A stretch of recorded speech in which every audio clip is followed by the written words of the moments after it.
In the first weeks after his retirement, Daniel kept waking before dawn, as if his old commute still required it. The bedroom was quiet except for the soft fan of the heating vent. He would lie still and listen for a sound that never came, then rise anyway, moving through the dark house with the careful attention of someone trying not to disturb a sleeping schedule. He made coffee the way he always had, measuring the grounds without looking, letting the water run until it reached the temperature he preferred. The mug warmed his hands. The kitchen clock ticked with steady confidence. Outside, a dim streetlight touched the bare branches of a tree that had outlived several owners of the house. For decades, mornings had belonged to other people's needs. Meetings, deadlines, small emergencies dressed up as priorities. Even on weekends, his mind would check the week ahead the way a finger checks for a pulse. Now the calendar sat open and empty. The emptiness did not feel peaceful at first. It felt like a loose thread. During those first days, Daniel tried to replace the old structure with new structure. He stacked projects like sandbags against a flood. The garage shelves were reorganized. The closet was emptied and refilled in clean rows. He made a list of books, then rearranged the list to feel more meaningful. Nothing was wrong with the tasks. The problem was the reason behind them. He was trying to keep time from becoming visible. On a Tuesday, he drove to a hardware store for a pack of screws he did not strictly need. He wandered the aisles slowly, not because he had time, but because time followed him, unhurried and present. A young employee restocked paint rollers, tapping the boxes into alignment. An older woman compared shades of white, as if the difference mattered enough to deserve patience. Daniel stood by a display of batteries and noticed that his mind had stopped racing ahead. It rested on what was in front of him. The quiet attention felt unfamiliar, like wearing a coat that fit better than the one he had grown used to. He realized that for years he had been living slightly ahead of his own life, arriving at each moment as if it were already late. That afternoon, he sat on the back step with the coffee he had reheated twice. A small wind moved through the yard. Somewhere a dog barked once, then stopped. He watched a patch of sunlight slide across the fence, and he felt, for the first time in months, the simple weight of being where he was. After 50, many people begin to notice that time is not only passing, it is being spent. Attention becomes the real measure of a day, more than productivity, more than plans. In earlier years, attention is scattered without consequence. Later, it begins to feel valuable, even tender, because there is less appetite for noise and less tolerance for what leaves nothing behind. This episode moves through ordinary lives and quiet turning points. It follows people who stop chasing the next moment and start protecting the one they are in. The stories are small. The shift is not. It is the slow discovery that peace is built, one chosen hour at a time. In the days that followed, Daniel practiced a different kind of morning. He left the phone on the counter and did not check it until after breakfast. He read the same page twice without forcing himself to finish a chapter. He washed a plate immediately instead of letting it sit to prove that he was entitled to rest. The changes were minor, almost laughably small, but they altered the texture of the hours. On Friday, his sister called to mention a neighbor who had fallen behind on yard work. Daniel offered to help before he considered whether he should. He drove over with gloves and a rake, and the two of them worked without rushing. Leaves scraped into piles. Branches were carried to the curb. There was no applause and no deadline. When they finished, they sat in folding chairs in the driveway and drank water in the thin winter sun. It was not the work that stayed with him. It was the pace, the small, steady rhythm of doing one thing at a time, while conversation drifted from one topic to the next without needing to land on anything important. He realized how rarely, in his working years, he'd allowed an afternoon to be simply adequate. That evening, he returned home tired in a clean, uncomplicated way. The house looked the same, but the hours had not been consumed by worry or by performance. They had been used gently, and the memory of them felt solid. When time becomes scarce, attention stops being automatic. It becomes deliberate. It starts to belong to what matters, not just to what is loud. And once that happens, many people find they have been giving away far too much of it for far too long. Elaine had been proud of her efficiency. In her 40s, she could move through a day like a well-tuned machine, carrying errands, work, family obligations, and minor crises dressed up as priorities without dropping any of them. She believed she was earning something by doing it all, a sense of control perhaps, or the right to feel secure. At 51, she began to notice that the effort had a cost. It arrived first as fatigue that did not lift after sleep, then as small impatience that surprised her, a cashier who moved slowly, a neighbor who told long stories, a friend who insisted on rehashing problems that never changed. Elaine would smile, nod, and feel a tightness in her chest that had not been there before. One morning, she took her mother to an appointment across town. The waiting room was warm and crowded. A television murmured above the chairs. Elaine sat with her phone in her hand, shifting between emails, as if attention could be divided without loss. Her mother watched the people instead. She looked at faces with quiet interest, the way someone looks at weather. A man in a heavy coat struggled to fill out a form at the counter. He asked for a pen, then for another, then apologized. Nobody seemed angry. The receptionist spoke slowly, repeating instructions without sharpness. Elaine felt her own impatience rise, then falter. The room was full of time that would not be improved by her hurry. Later, as they walked back to the car, her mother moved carefully on the curb. Elaine reached out to steady her, and in that small motion, the day changed. Her mother's arm felt thinner than Elaine expected. The grip was light, but it was enough. The moment was brief, but it held a kind of weight that Elaine recognized with a sudden clarity. At home, she made lunch and did not turn on the news. She stood at the counter and ate slowly, noticing the sound of the refrigerator, the soft click of the ceiling fan, the way the light on the floor shifted as clouds passed. The house was ordinary. The time was not. She began to understand that the problem was not that life had become slower. The problem was that she had been treating slowness as an enemy. After 50, many people stop fighting the natural pace of the world.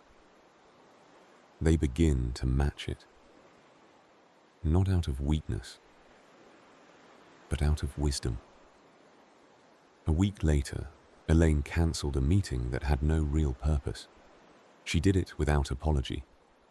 She drove to a small park and walked a loop around a pond where thin ice formed at the edges. The air smelled of wet leaves. Her shoulders lowered as if they had been held up by habit. She did not return home with a dramatic insight. She returned with a quieter one. Attention was not endless. It could be burned up in irritation, drained in obligations, wasted in frantic busyness, or it could be placed carefully on what made a day feel real. That evening she called her mother, not to coordinate anything, but simply to check in. The conversation was simple. It did not solve a problem. It did not need to. When it ended, Elaine noticed she felt calmer than she had all week, as if the hour had been used well. Over the next month, she practiced small refusals. She stopped answering messages immediately. She let a phone call go to voicemail when she was in the middle of something quiet. She left a store without buying the thing she had come for when she realized she was purchasing it only to feel accomplished. The changes were nearly invisible to everyone else. They were obvious to her. One Saturday, her husband asked if she wanted to drive with him to pick up a used bookshelf from a stranger's house. In earlier years, she would have said yes, then filled the drive with planning. Instead, she said yes and let the car ride remain plain. They listened to the sound of tires on pavement. They watched winter fields pass like faded cloth. At a red light, he reached over and rested his hand on her knee. A brief touch, casual and familiar. Elaine noticed that she wanted to hold that kind of moment longer, not by clinging to it, but by allowing it room. The hours did not need to be packed tight. They could be open. They could breathe. And in that breathing space, the people she loved felt closer, not because they did more together, but because her attention stopped leaking away. By the time spring arrived, her days still contained chores and obligations. The difference was that she no longer let them take the first claim. She began to give the best part of her attention to what felt quiet and lasting, and the rest to everything else. Harold kept a small notebook in the glove compartment of his car. In it, he wrote down things he meant to do when he had time. He had started the notebook in his 30s, when time felt like something that would eventually appear, like spare change in a pocket. The list grew longer each year. Fix the loose stair rail. Visit the old fishing spot. Learn the basics of guitar. Replace the cracked window seal. Call old friends more often. At 62, after a mild winter cold left him unusually tired for weeks, he opened the notebook and felt a faint embarrassment. The pages were full of intentions that had waited too long to feel fresh. He did not blame anyone. He understood, suddenly, that his life had not been stolen. It had been traded, day by day, for things that seemed necessary at the time. One afternoon, he drove to a small community center where a neighbor had mentioned they needed volunteers. He expected to feel out of place. Instead, he found a quiet room with folding tables, a few people sorting donated books into boxes, and an older man who nodded as if Harold had always been there. The work was simple: paperback into one pile, hardcover into another, children's books separated from the rest. The room smelled faintly of dust and cardboard. A radio played low enough to be ignored. Harold's hands moved steadily, and his mind became calm, as if the simple task gave it permission to stop wandering. During a break, he stepped outside and watched a group of teenagers practice basketball on a cracked court.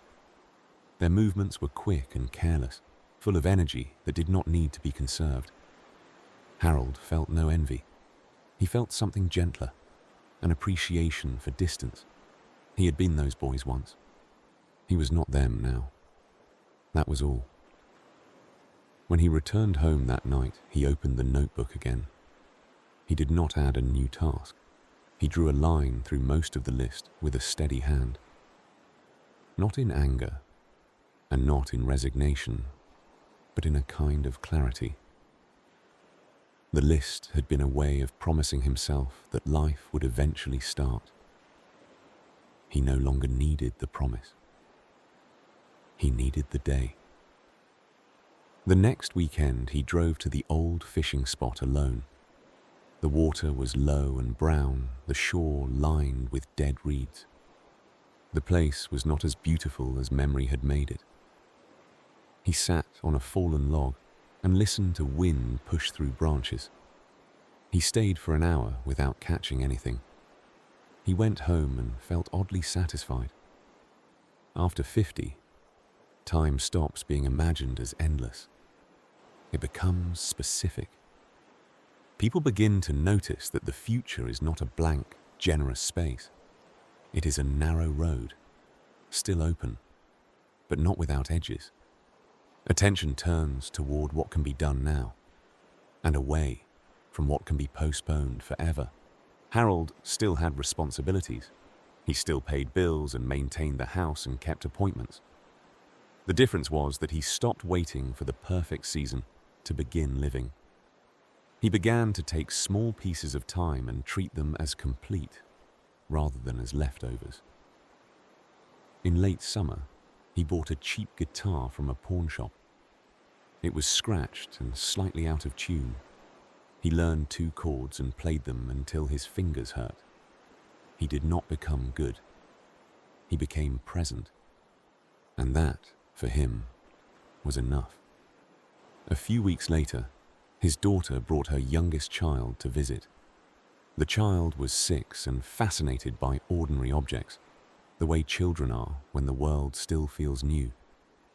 She followed Harold through the yard, asking the name of a bird, the purpose of a shovel, the reason leaves changed color. Harold answered slowly, not because he was unsure, but because he was listening to the questions as if they mattered. They sat on the porch steps with a bowl of grapes between them. The child ate 1 grape at a time, studying each one before putting it in her mouth. Harold noticed that he was doing the same, without thinking. The afternoon was plain.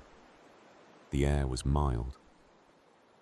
Nothing important happened, and yet the hour felt more solid than many busy days he could remember. Later, when the visit ended, Harold washed the bowl and placed it upside down on a towel. He did not turn on the television. He stood by the window and watched his driveway until the car disappeared from view. He felt a quiet gratitude, not for the visit alone, but for the fact that he had been fully there for it. He understood then that time did not need to be filled to be valuable. It needed to be inhabited. The difference was subtle, but it changed everything. He had spent years elsewhere, and he did not want to do that again. Nora used to keep the television on as background noise. In her younger years, it had helped the house feel lively. After 70, the same noise began to feel like a crowd in the room. She found herself turning it off more often, then leaving it off entirely. Her days had simplified over time. The children were grown. The neighborhood had changed hands. The grocery store aisle layout shifted every few years, as if the world could not sit still. Nora still drove, but only when the roads were clear and the errands made sense. She chose mornings, not because she feared afternoon traffic, but because mornings felt softer. One winter, she began attending a small knitting group at a library meeting room. The group was not important in any dramatic way. It was simply steady. People brought their projects, their quiet presence, their mild stories about weather and pets and family updates. Nobody competed. Nobody performed. The hours moved at a human pace. Nora noticed that she liked the way the group held time. An afternoon could pass without leaving her drained. There were pauses in conversation that did not require filling. Someone could stare out the window for a moment, then return to the stitches without apology. The room contained a kind of permission. After one meeting, Nora drove home along a route that passed a small cemetery tucked behind a stone wall. She had passed it for years without thinking. That day she slowed and looked through the bare trees at the markers, the way snow had settled around them like folded cloth. The sight was not frightening. It was quiet. It reminded her that time was not an abstract concept. It was a measure. At home, she made soup and ate it at the kitchen table, not in front of a screen. She listened to the gentle sounds of the house. The radiator clicked. A pipe cooled. The wind pressed against the siding and moved on. The quiet felt earned. In earlier years, Nora had believed that peace would arrive later, once certain problems were solved. She had believed she could postpone calm, the way she postponed vacations. Now she understood that peace was not a reward. It was a practice. It was built in the choice to protect attention from things that unsettled it for no useful reason. She stopped reading articles that raised her pulse and gave her nothing back. She stopped keeping up with acquaintances she did not truly miss. She stopped explaining her decisions to people who did not live her days. These were not dramatic changes. They were small boundaries that saved time the way a sealed window saves heat. On Sundays, her daughter sometimes stopped by with a bag of pastries. They would sit in the living room, each with a cup of tea, talking about ordinary things.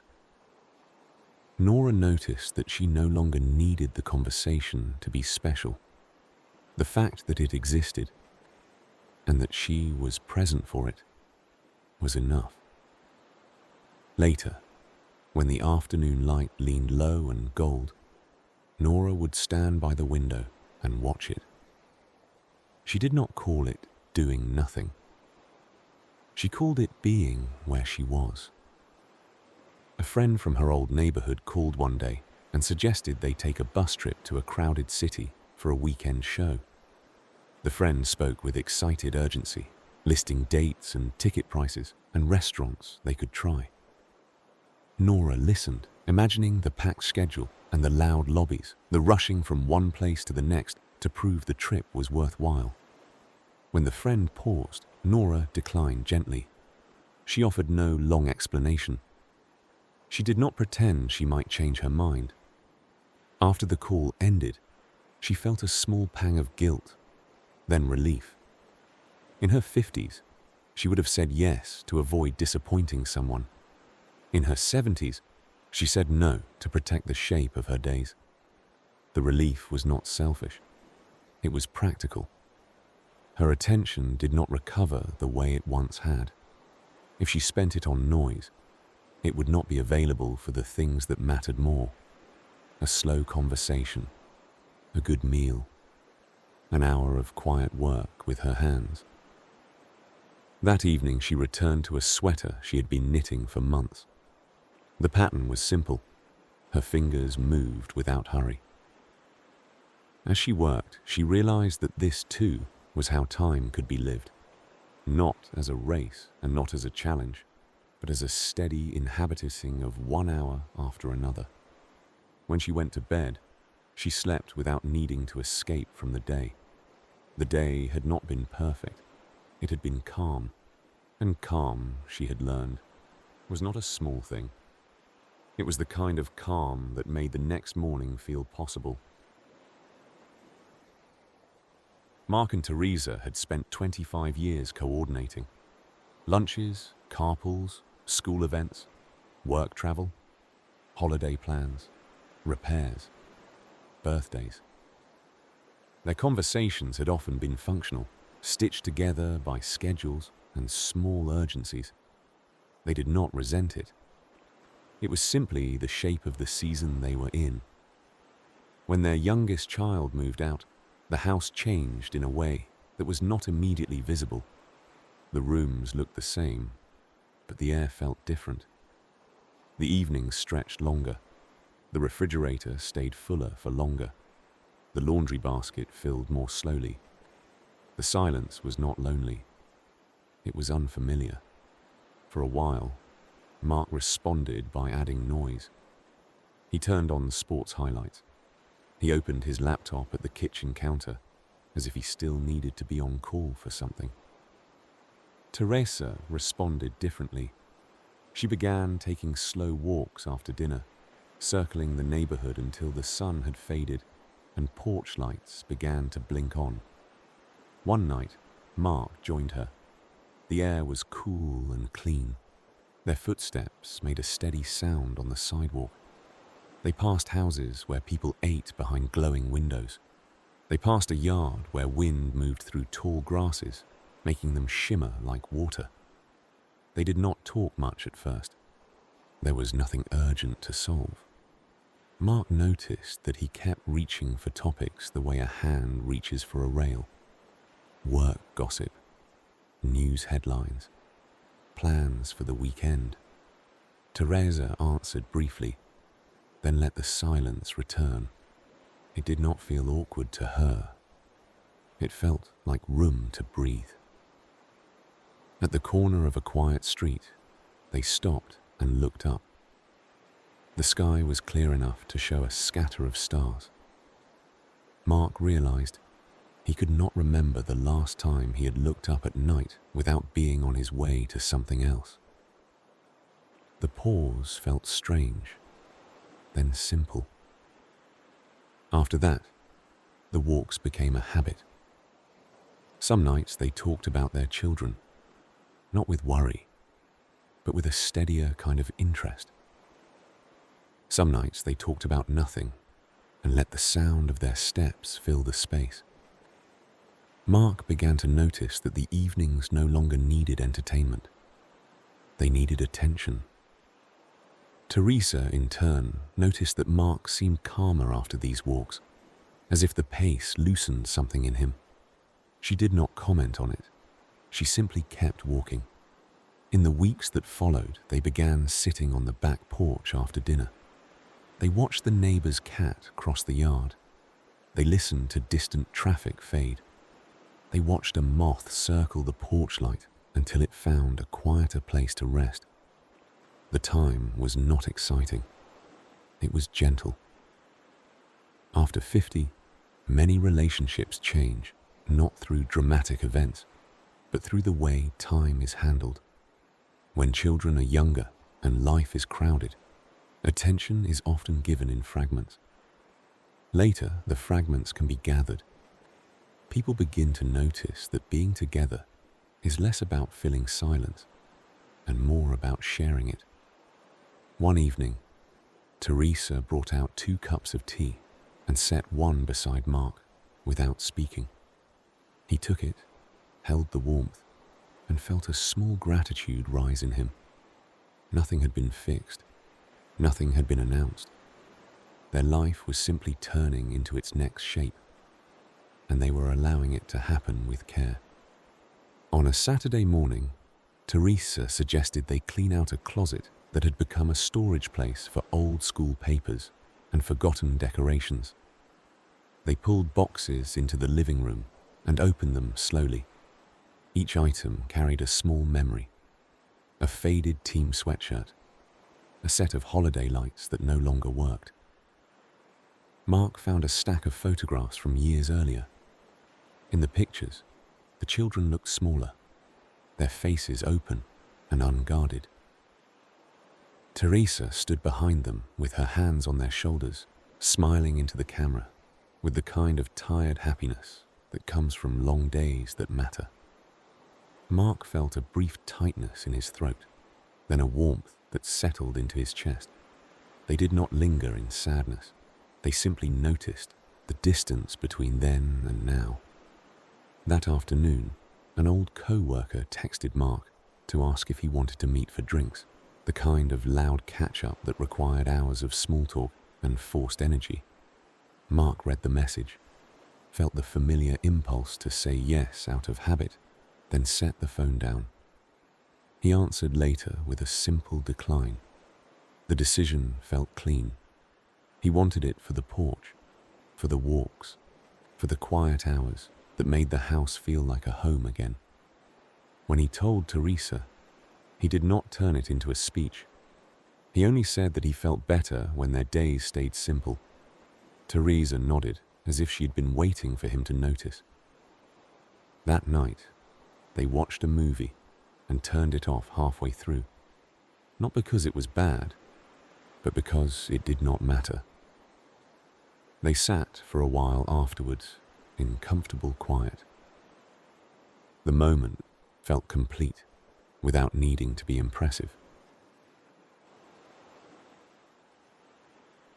At 79, He still lived in the same small house he had bought decades earlier, but he no longer crossed town for errands just to prove he could.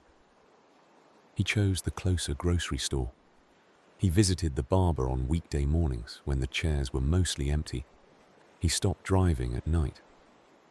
Not out of fear, but out of preference.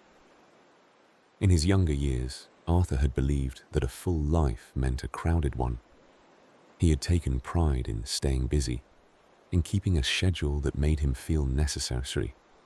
Now necessity had shifted. The most valuable hours were the ones that left him calm. Each afternoon he walked to the mailbox at the end of the street.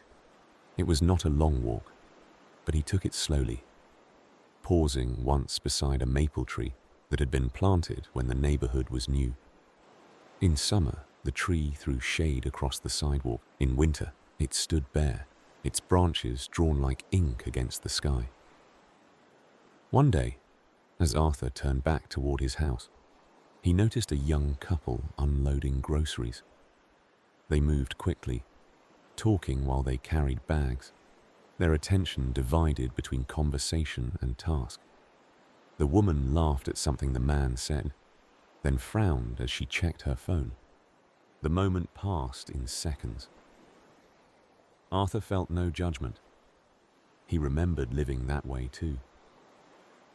He remembered thinking that attention could be stretched indefinitely, that the mind could hold everything at once without consequence. He understood now that attention was not elastic. It was a lamp. It could be aimed, or it could be scattered until it illuminated nothing. At home, he sat by the window with a cup of tea and watched birds hop along the fence line. He had never been a person who cared much about birds. He cared now because they were there, and because watching them asked nothing from him except presence. Once a week, Arthur's niece called. The conversation was always short. She asked if he needed anything. He said he was fine. She told him about her work, about a small frustration, about a new recipe. Arthur listened with care, even when the details did not interest him. He understood that listening was a form of giving time. It did not cost money. It cost attention. And attention was the rarest thing he had left to offer. After the call, he would sit in the quiet for a moment, letting the sound of her voice fade. He did not rush to fill the space. He let the space be part of the hour. In the evenings, he ate dinner at the table, not because it was more polite, but because it kept him anchored. A plate, a glass, a napkin. Simple. He watched the last light leave the yard.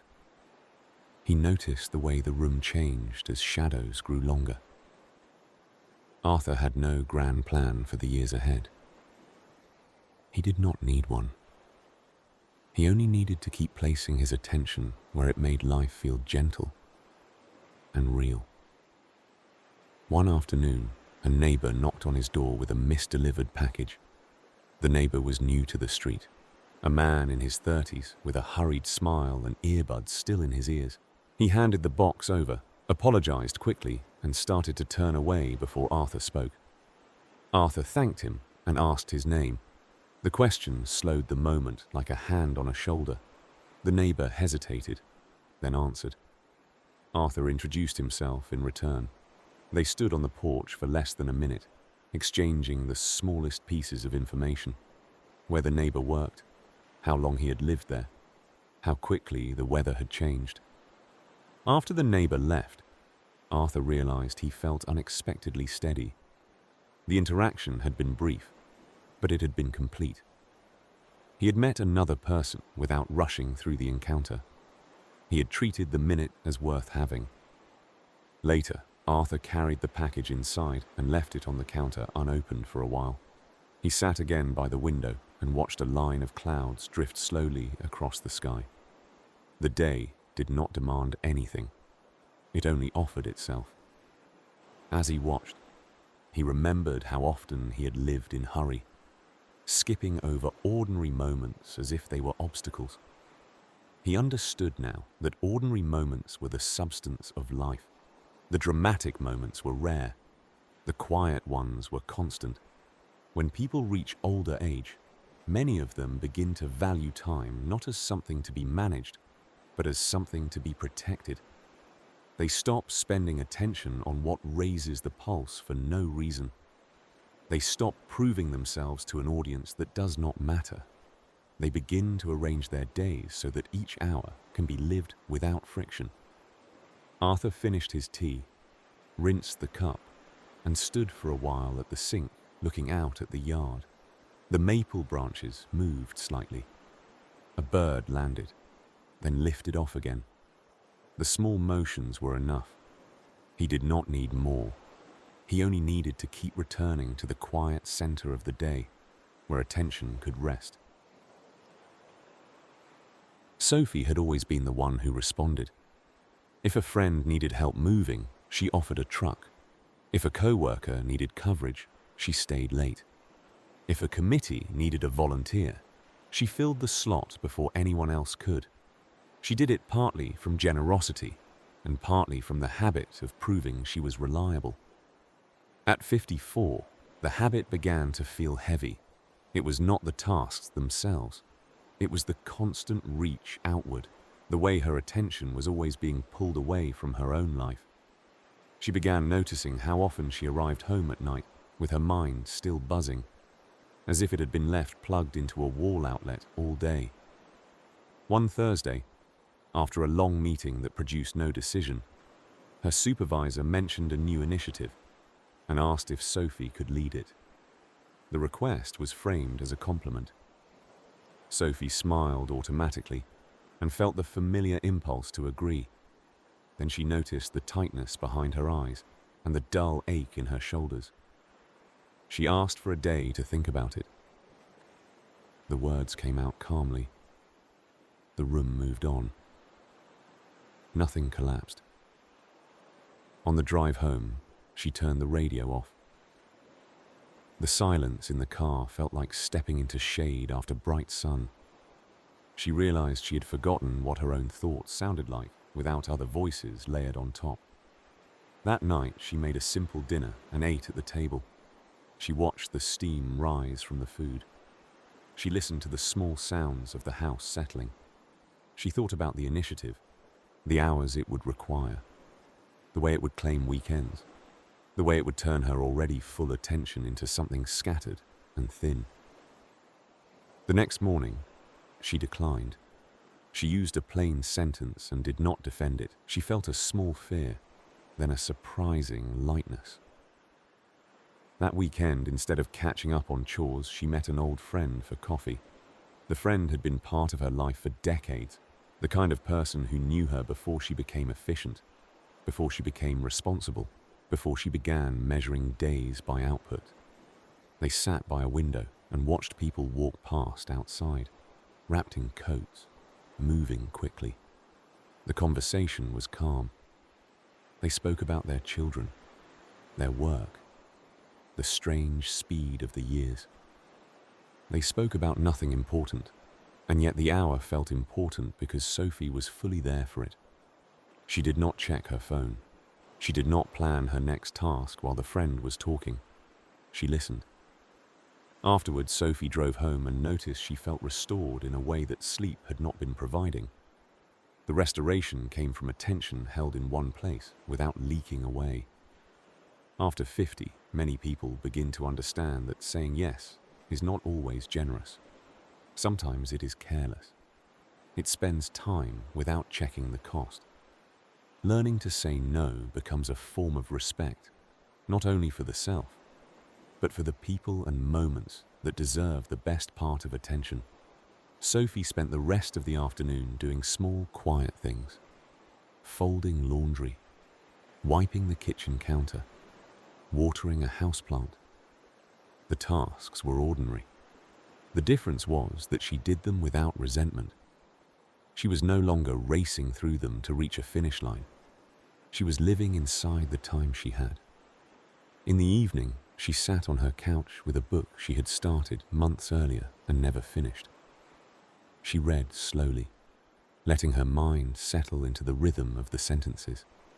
When she reached the end of a chapter, she stopped without forcing herself onward. She noticed how rare it had been in recent years to stop a thing while it still felt pleasant. Later, she called her father, a man who had grown quieter as he aged. The call was short and gentle. He told her about a small repair he had made on his porch. She told him about her week. Neither of them tried to make the conversation dramatic. It was enough to hear the other voice and to know it was there. After the call, Sophie stood by the sink and washed a single pan. The water was warm. The soap smelled faintly of citrus. The moment felt simple and complete. She realized that she had been waiting for a vacation to feel rested, when what she needed was a different daily life.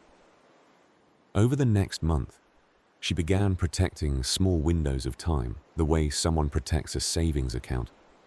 A quiet hour after work, a slow morning on Sunday, a walk without headphones. The changes did not make her life smaller. They made it clearer. Her calendar still contained obligations. It always would. The difference was that it no longer owned her best attention. She was learning, steadily, to place that attention where it made the days feel lived. Louise had expected grandparenthood to feel like a pleasant addition to life, something that appeared on weekends and holidays. He had not expected it to change the way he moved through time. When his daughter returned to work after having her first child, Louise agreed to watch the baby 2 days a week. He told himself it would be easy. He had raised children already. He understood the basics. The first morning, the baby arrived in a car seat with a bag of supplies and a small blanket folded with care. Louise carried the seat into the living room as if it contained something fragile and important, which it did. The baby stared up at him with wide eyes and an expression that held no urgency at all. The hours that followed were slower than Louise remembered. The baby needed feeding, then changing, then rocking. The baby fell asleep in short bursts, then woke again. Louise could not multitask in the way he usually did. The baby required a steady presence, not a divided one. When he checked his phone, the baby's face tightened, as if the attention leaving the room was felt instantly. By noon, Louise realized he was tired in a new way. Not physically exhausted, but mentally stretched, as if his attention had been held in one narrow beam for hours. He understood why young parents looked worn. It was not only lack of sleep, it was the constant demand to be fully there. In the afternoon, he sat in a chair by the window with the baby asleep against his chest. The baby's breathing was light and regular. Louise watched the street outside. A mail truck stopped at the corner. A neighbor carried groceries into a house. The world moved on without noticing the small, quiet moment inside the living room. Louise felt a surprising peace settle over him. The baby's warmth and weight anchored him. He could not rush this hour. He could not optimize it. The hour existed exactly as it was, and his only job was to be present for it. After 50, people often discover that attention cannot be purchased or reclaimed. It can only be given. Caring for someone who lives entirely in the present makes that truth unavoidable. The baby did not care about future plans. The baby cared about comfort, warmth, and steadiness. In offering those things, Louise felt his own mind become steadier. When his daughter returned to pick up the baby, She asked how the day had gone. Louise said it was fine, because the word fine was easier than explaining what he had learned. After she left, the house felt suddenly empty, not in a sad way, but in a quiet, echoing way. That night, Louise went to bed earlier than usual. His muscles were not sore. His attention was. He slept deeply, and when he woke the next morning, he noticed that his thoughts were calmer than they had been in months. The baby had taken his attention and, without meaning to, had given him back a simpler mind. The following week, Louise prepared differently. He cleared the clutter from the coffee table. He set a bottle on the counter before the baby arrived. He turned his phone to silent and left it in another room. The decisions felt small, almost ceremonial, like setting a table for an honored guest. As the baby grew into a toddler, the days changed again. The child began to crawl, then walk, then point at things with urgent interest. A crack in the sidewalk became a discovery. A spoon became a drum. A cardboard box became a house. Louise found himself slowing down to match the child's pace. He knelt to see what the child saw. He waited while the child studied a leaf as if it were a rare object. One afternoon, while they sat on the floor with a pile of blocks, the child stacked 3 blocks, watched them fall, and laughed as if the falling was the best part. Louise laughed too, surprised by how quickly his own seriousness dissolved. The moment was not productive. It was real. When his wife came home from running errands, she paused in the doorway and watched them for a minute. He did not notice her at first. He was focused on the blocks, on the child's face, on the small lessons hidden inside play. His wife smiled and stepped quietly into the kitchen, as if she did not want to disturb the calm. Later, after the child went home, Louise and his wife ate dinner together. The conversation was lighter than usual. Louise described the day's small scenes. His wife listened with an expression that suggested she understood more than he said out loud. They sat at the table longer than they needed to, letting the evening stretch without forcing it to be useful. Louise did not think of himself as a person who needed lessons about time. He had always assumed he understood it. What he had missed was how much of time he had been ignoring while he rushed through it. The child was teaching him quietly that attention could turn an ordinary hour into something that stayed with him. Janet had always kept a wide circle of acquaintances. She knew people from work, from the gym, from old neighborhoods, from committees and school events. In her 40s, the wide circle felt like proof that she was connected to life. Her phone was full of names. Her calendar was full of invitations. In her late 50s, the circle began to change shape. It was not sudden. It was a gradual thinning, like trees losing leaves in a season that cannot be stopped. Some people moved away. Some people became absorbed by their own families. Some friendships had been built on convenience and fell apart when convenience disappeared. At first, Janet tried to keep everything as it was. She hosted gatherings that required too much preparation. She drove across town for lunches that felt rushed. She maintained conversations out of obligation, listening with half attention while thinking about what needed to happen next. One evening, after a long day, she cancelled plans with a group she no longer felt close to.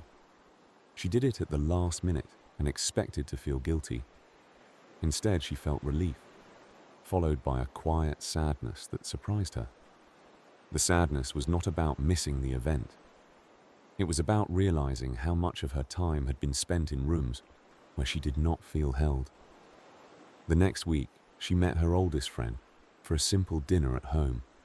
They had known each other for decades, long enough that they did not need to impress one another. Janet cooked a pot of pasta and set 2 plates on the table. The friend arrived with a bottle of sparkling water and a small loaf of bread. Nothing fancy, nothing performative. They ate slowly and talked about ordinary things. The friend mentioned a small worry, then moved on. Janet mentioned her work, then let it go. The conversation was not dramatic. It was steady. There were pauses where they chewed and listened to the quiet house. The pauses did not feel empty. They felt safe. After the dishes were washed, they sat in the living room with cups of tea. Janet noticed that her mind was not trying to escape. It was not scanning for the next obligation. It rested in the room, anchored by the simple fact of being with someone who did not require effort to be around. After 50, many people start pruning their lives without calling it pruning. They stop spending attention on what feels thin. They begin to invest it in what feels solid. The change can look like loneliness from the outside. From the inside, it can feel like peace. When the friend left, Janet stood for a moment at the door and watched the taillights fade down the street. She realized she felt nourished, not because the evening had been exciting, but because it had been real. She did not need a large circle. She needed a few steady points of connection. The next morning she woke and did not reach for her phone immediately. She made coffee and sat by the window, letting the day begin slowly. She felt, in a quiet way, as if she had reclaimed something that had been slipping away for years. Over the following months, Janet began making choices that would have seemed strange in her younger years. She removed a few recurring events from her calendar and did not replace them. She declined group chats that filled her evenings with constant updates. She stopped worrying about missing out and started noticing how often she had been missing the life directly in front of her. On a Sunday afternoon, she drove to a quiet bookstore and wandered slowly, touching spines, reading the first pages of novels she might never finish. She bought one small book and carried it home like a private treasure. The purchase did not matter. The hour did. That night she opened the book and read until her eyes grew heavy. She set it down and listened to the silence of the house. The silence felt different now. It did not feel like emptiness. It felt like space that belonged to her. She thought about the years ahead, not with fear, but with a sober kind of respect.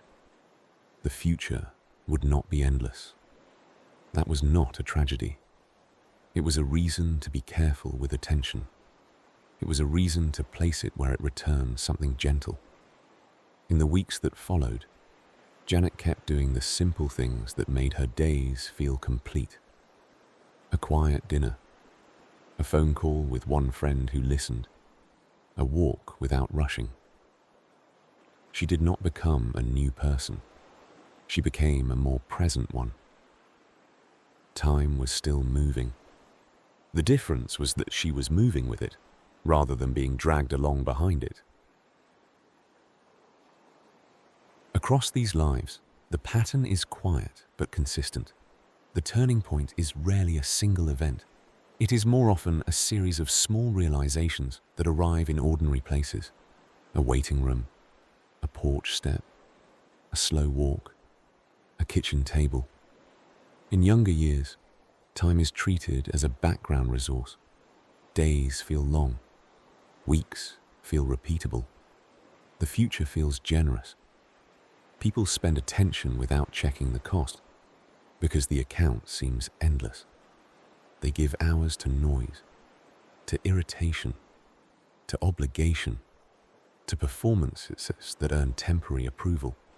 They postpone the calm parts of life as if those parts can be scheduled later. After 50, a different arithmetic begins. The years feel faster, not because clocks move differently, but because routines accumulate. Seasons return sooner than expected. A child becomes an adult. A face in the mirror changes by degrees.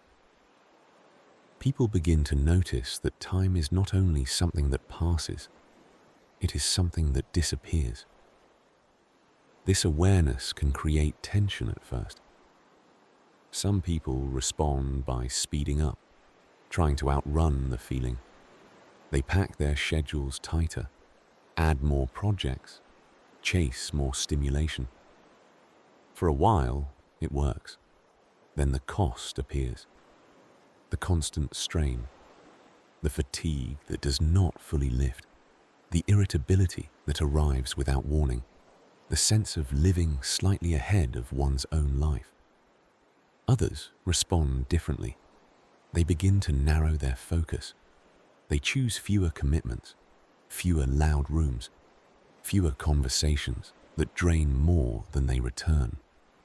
They stop treating attention as an infinite supply and start treating it as something that can be protected.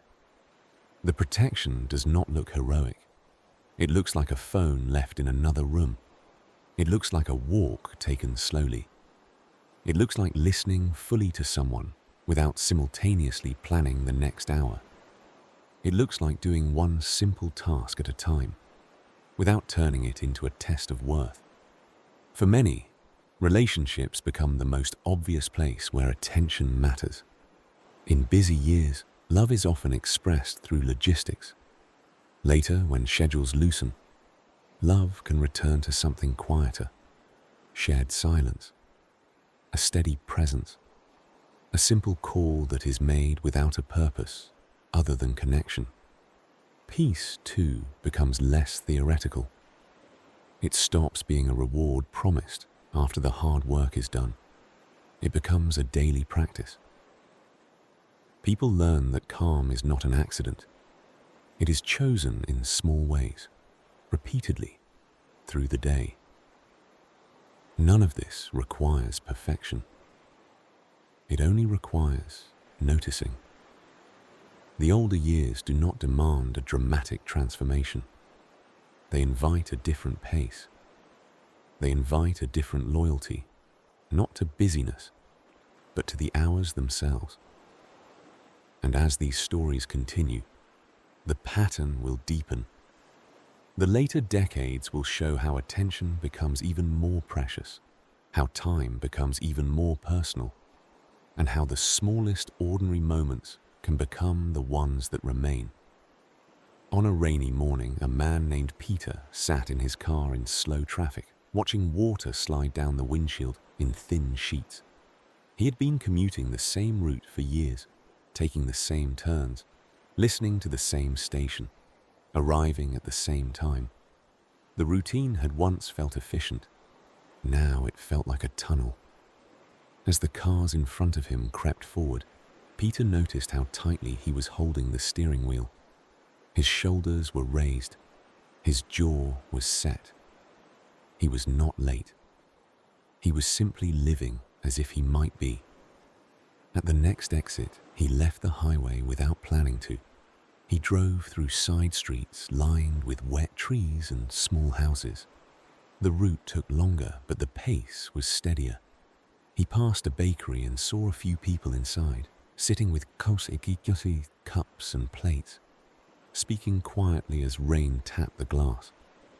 Peter felt a brief urge to stop, then let the urge go. He continued driving, not to prove discipline, but because he understood that the act of noticing was already a change. He could choose a different rhythm, even inside the same day. When he parked at work, he did not immediately get out. He sat for a minute and watched rain soften the edges of the parking lot. He thought about a friend he had not called in months, not because there was conflict, but because time had been spent elsewhere. He took out his phone and sent a short message that asked nothing, only acknowledged the friendship. The message did not fix anything. It did not restore lost years. It simply placed attention where it belonged. And the act itself made the morning feel less wasted. These are the moments that begin to shape life after 50.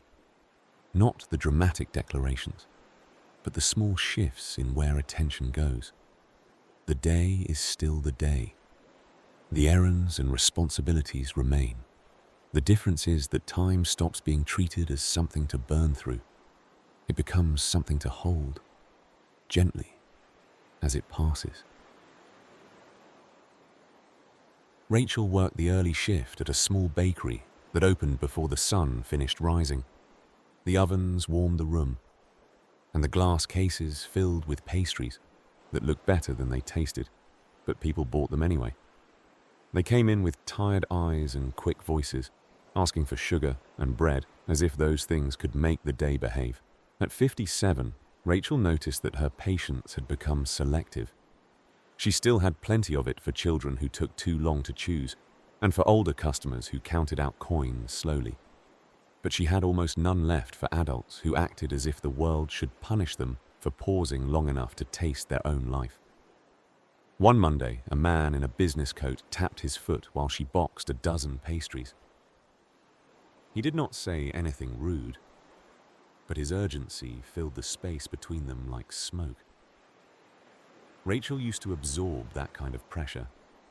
She used to speed up, to become part of his hurry, to borrow his urgency as if it were required. Instead, she kept the same pace. She folded the box carefully and tied the string with a quiet precision.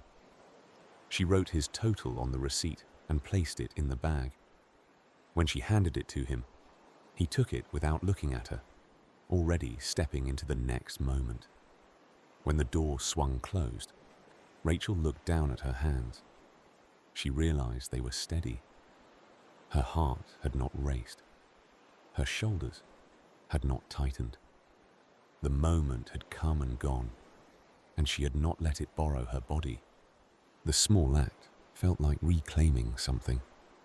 Later that afternoon, she sat at the back table with a cup of coffee.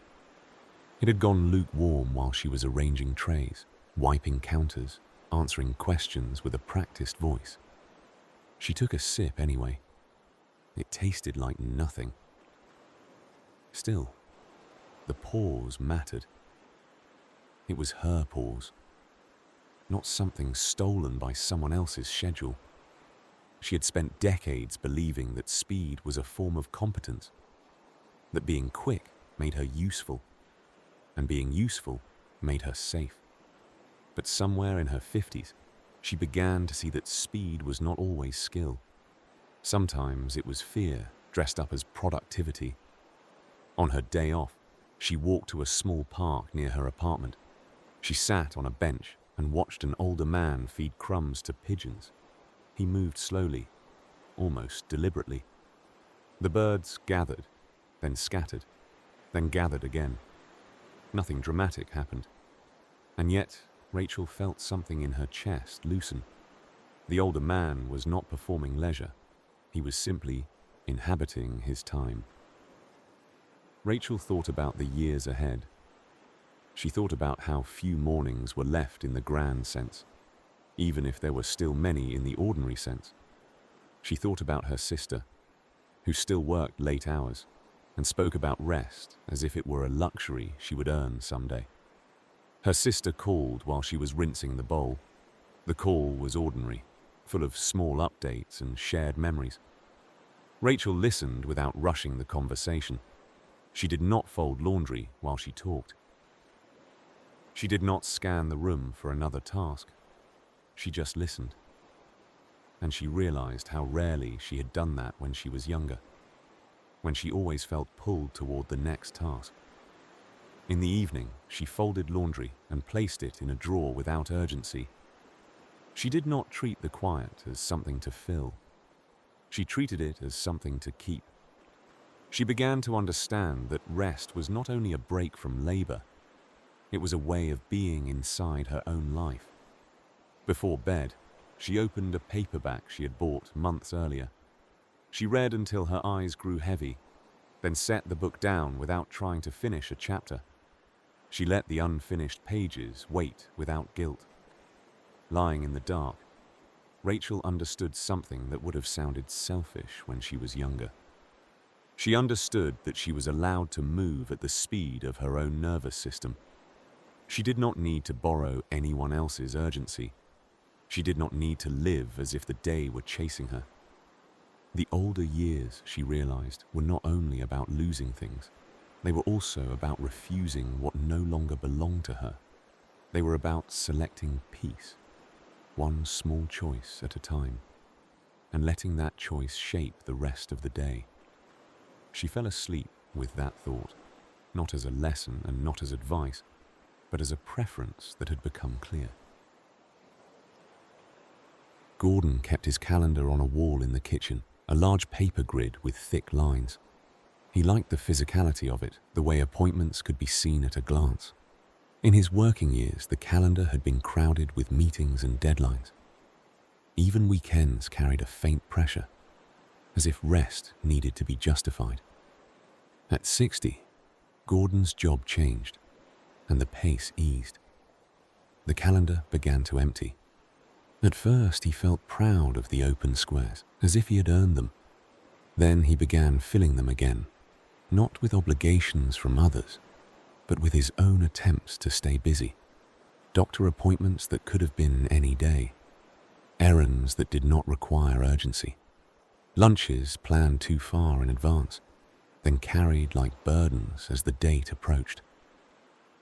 One morning, while sorting mail at the counter, he found an invitation to a neighborhood gathering. It was written in friendly handwriting on a simple card. Gordon read it and felt the familiar reflex to say yes automatically. Saying yes meant being agreeable. It meant staying connected. It meant not missing anything. He placed the card down and looked at the quiet kitchen. The light on the floor was pale and steady. The sink was empty. The air smelled faintly of soap. He noticed that his attention had been pulled outward for so long that he had forgotten how to let it settle inward. He did not decide immediately. Instead, he stepped outside and stood on the porch for a minute, listening. A car passed in the distance. Somewhere a lawn sprinkler clicked on, even though the ground was still damp from rain. The world did not need him. That fact felt strange, then calming. Later, Gordon walked to a small park near his house. The benches were wet. He sat anyway and watched a man throw a stick for a dog. The dog ran hard, returned, and dropped the stick as if the whole action were the purpose of living. Gordon smiled without thinking. As he watched, he realized he had spent years treating free time as a problem to solve.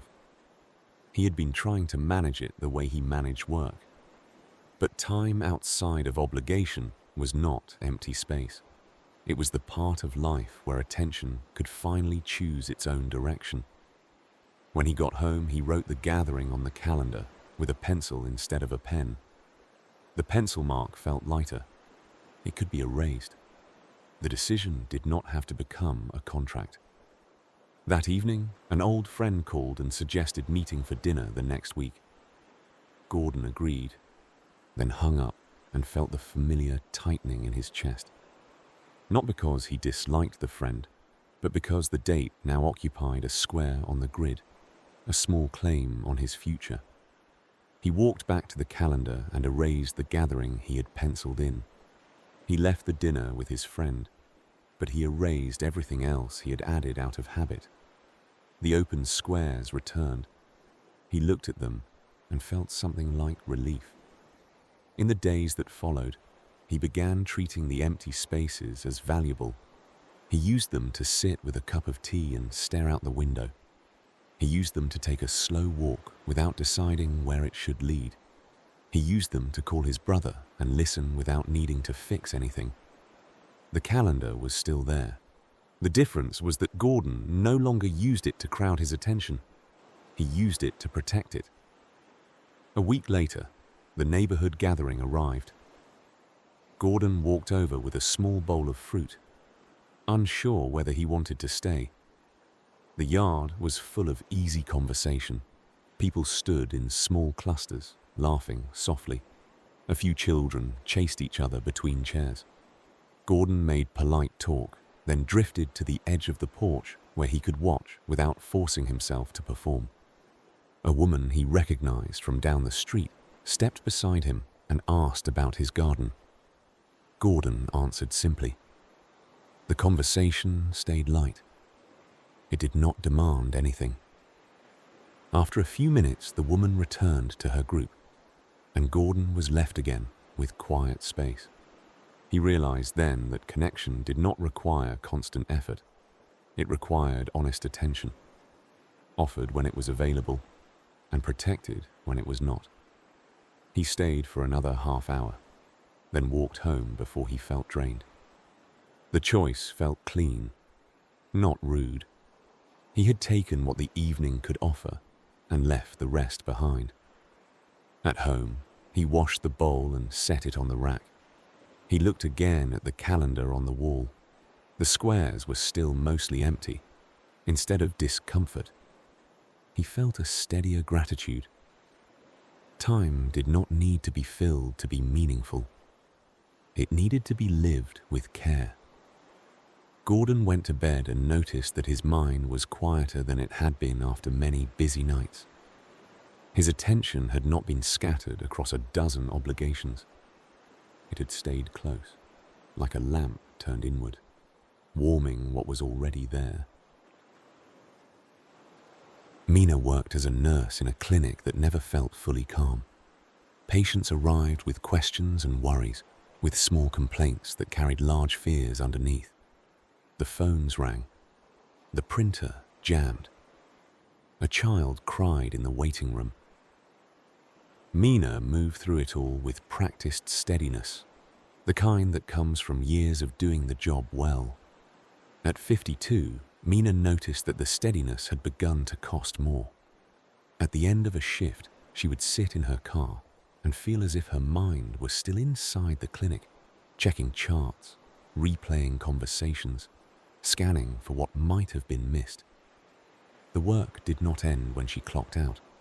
It followed her home like a noise that could not be turned off. One evening, she arrived home to a quiet apartment and stood in the entryway without turning on a light. The dimness was soft. She could hear the refrigerator and the distant hum of traffic. She felt suddenly that she had no attention left for anything gentle. The whole day had spent it. She sat on the couch and watched the last light fade from the window. She did not open her phone. She did not turn on the television. She let the quiet press against her, like a cool cloth. In that pause, she understood that rest was not only sleep. Rest was the return of attention to a smaller space. The next day, during a short break at work, she stepped outside the clinic and stood near a low hedge. The air was sharp and clean. The sky was pale. She watched a few dried leaves slide along the pavement in the wind, moving without urgency, then settling again. The sight felt oddly reassuring. Back inside, the day resumed its rush. A patient spoke in quick bursts, anxious and apologetic. Mina listened carefully, but she noticed something new in herself. She was no longer taking the anxiety home as if it belonged to her. She could care without absorbing. She could attend without carrying. When her shift ended, she drove straight to a small grocery store and bought a few simple things: bread, soup, fruit. She did not add extra stops.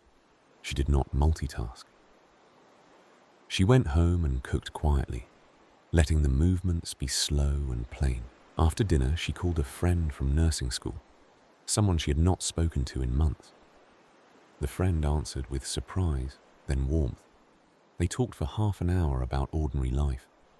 Whether work, small changes. Mina found that the conversation restored her more than scrolling on her phone ever had. It brought her attention back to something steady.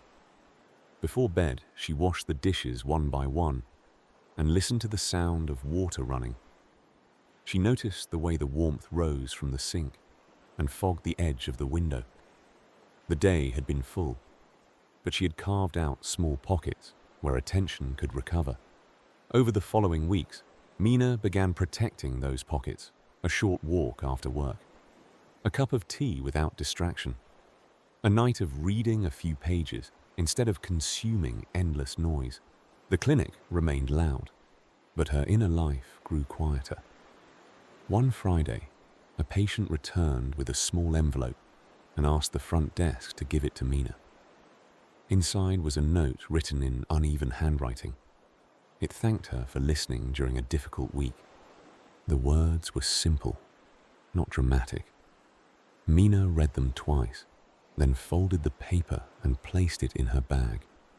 On the drive home, she felt the old impulse to replay the week and measure it, to decide whether she had done enough. Instead, she held the note lightly in her mind and let it be what it was. A moment of contact between two people, brief and complete. That weekend, she cleaned her apartment slowly, opening windows for fresh air. She changed the sheets and stood for a moment with the clean fabric in her hands, noticing how good it felt. She cooked a pot of rice, ate quietly, and washed the pan with care. On Sunday evening, she sat by the window with her tea and watched lights come on in neighboring apartments. She imagined other lives unfolding behind the curtains, other people ending their weekends, other minds preparing for another week. She felt connected to them without needing to know them. When she went to bed, she did not feel the usual dread of Monday. The clinic would still be busy, but she had learned a simple truth. The day could not take more attention than she handed over. She could give it freely while she was there, then reclaim it when she left. The learning was slow, but it was real. In the older years, strength can be quiet, attention that stays steady, then returns home.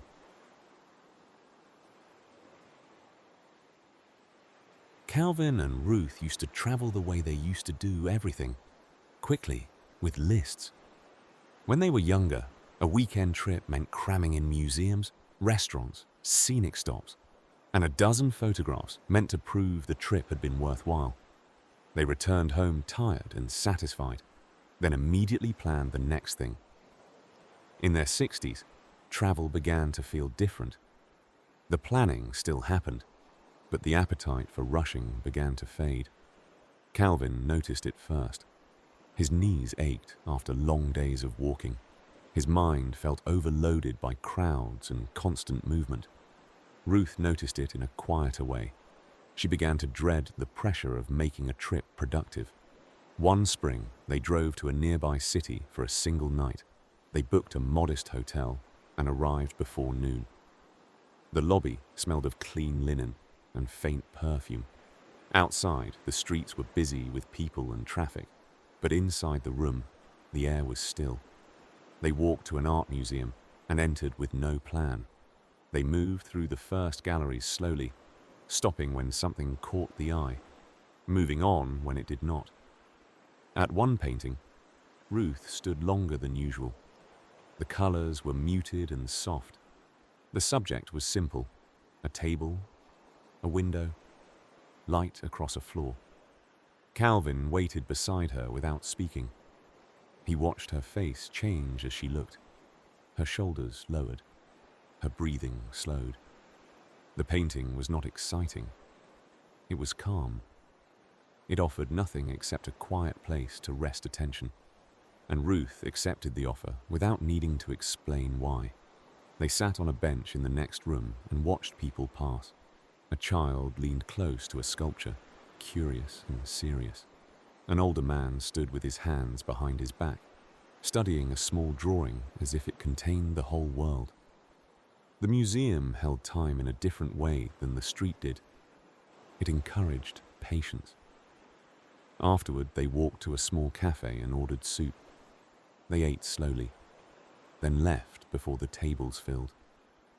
Back at the hotel, they rested for an hour and did not feel guilty. They watched light move across the wall and listened to the muffled sounds of the city outside. In the evening, they walked a few blocks and found a quiet restaurant without a wait. They ordered simple food and talked about their children, their friends, the way the years felt faster than expected. They did not force the conversation to become profound. They allowed it to be steady. Later, back in the room, Calvin stood at the window and looked at the streetlights. Ruth brushed her hair in the bathroom, then came and sat on the edge of the bed. She said nothing. Calvin said nothing. The silence felt comfortable, like a shared blanket. After 50, and especially after 60, many people stop chasing experiences and start choosing them. They begin to value the quality of attention more than the quantity of activities. They learn that a trip does not need to be full to be memorable. It needs to contain a few moments that are lived without hurry. The next morning, Calvin and Ruth drove home early. The trip was small. They had seen only a few things, yet both of them felt as if they had returned with something more valuable than photographs. They had returned with a memory of moving through time gently, as if the hours were not obstacles, but a place to live. A week later, Ruth found herself thinking again about the quiet painting. Not the details of it, but the way it had made her notice her own mind settling. She realized that calm could be found anywhere, not only in museums. It could be found in the kitchen when the kettle began to whistle. It could be found in a slow walk past flowering trees. It could be found in the small decision to stop chasing what did not return anything. Calvin noticed a change too. He stopped turning on the television the moment he sat down. He sat for a few minutes first, letting the room be quiet. He listened to the refrigerator hum. He watched the dog settle on the rug. The empty minutes did not feel wasted. They felt like recovery. On a Sunday, Ruth suggested they drive to a nearby lake and sit for an hour. They packed no elaborate lunch. They brought 2 apples and a thermos of tea. At the water's edge, they sat on a bench and watched ripples move across the surface. Calvin looked at his watch once, then stopped. Time did not need to be checked to be felt. It was already there, moving in a steady line. He reached for Ruth's hand and held it without squeezing, a simple contact that said nothing and meant enough. When they left, the drive home felt calmer than it should have, considering they had done almost nothing. The calm came from attention staying in one place, from not being forced to chase the next thing. They did not call it a lesson. They simply kept choosing it again and again until it became part of how their days worked. Irene began keeping the radio off in the mornings. For years, she had filled the kitchen with sound the moment she woke, as if silence might invite worry. The news, the weather, the talk shows with endless opinions. It all made the hours feel busy even before anything had happened. At 65, Irene noticed that the noise left her tired. She would finish breakfast already slightly tense, as if her attention had been spent on arguments that did not involve her. She began turning the radio on later, then forgetting it entirely. In the quiet, she started hearing her own house again. The tick of a clock, the soft clink of a spoon against a mug, the small sigh of the refrigerator cycling on and off. At first, the sounds felt too plain.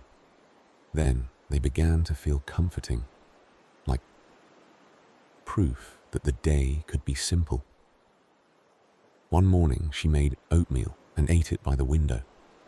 Outside, a man walked a dog that stopped to inspect every mailbox post. The man waited patiently. Irene watched the scene and realized that patience was not weakness. It was attention staying where it was placed. After breakfast, she walked to a community garden a few blocks away.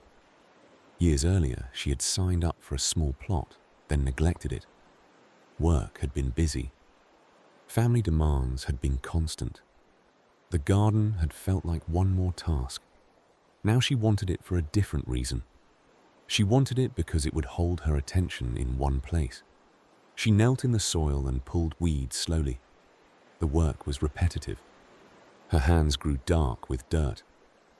The sun warmed the back of her neck. She noticed how quickly her mind quieted.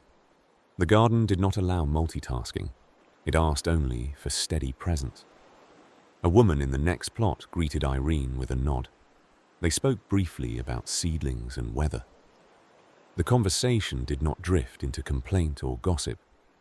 It stayed with the plants, the simple facts of growth, the slow work of tending.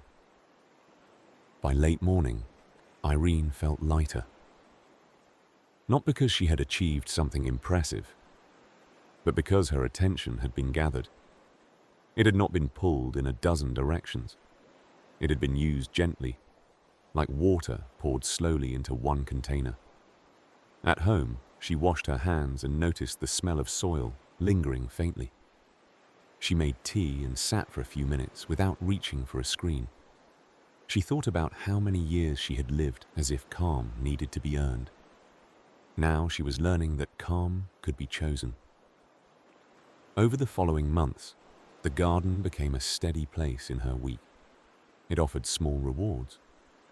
A sprout appearing, a leaf widening, a tomato ripening slowly. The rewards were not dramatic, but they were real. Each one held her attention in a way that felt clean. After 50, many people discover that peace is not found by adding more.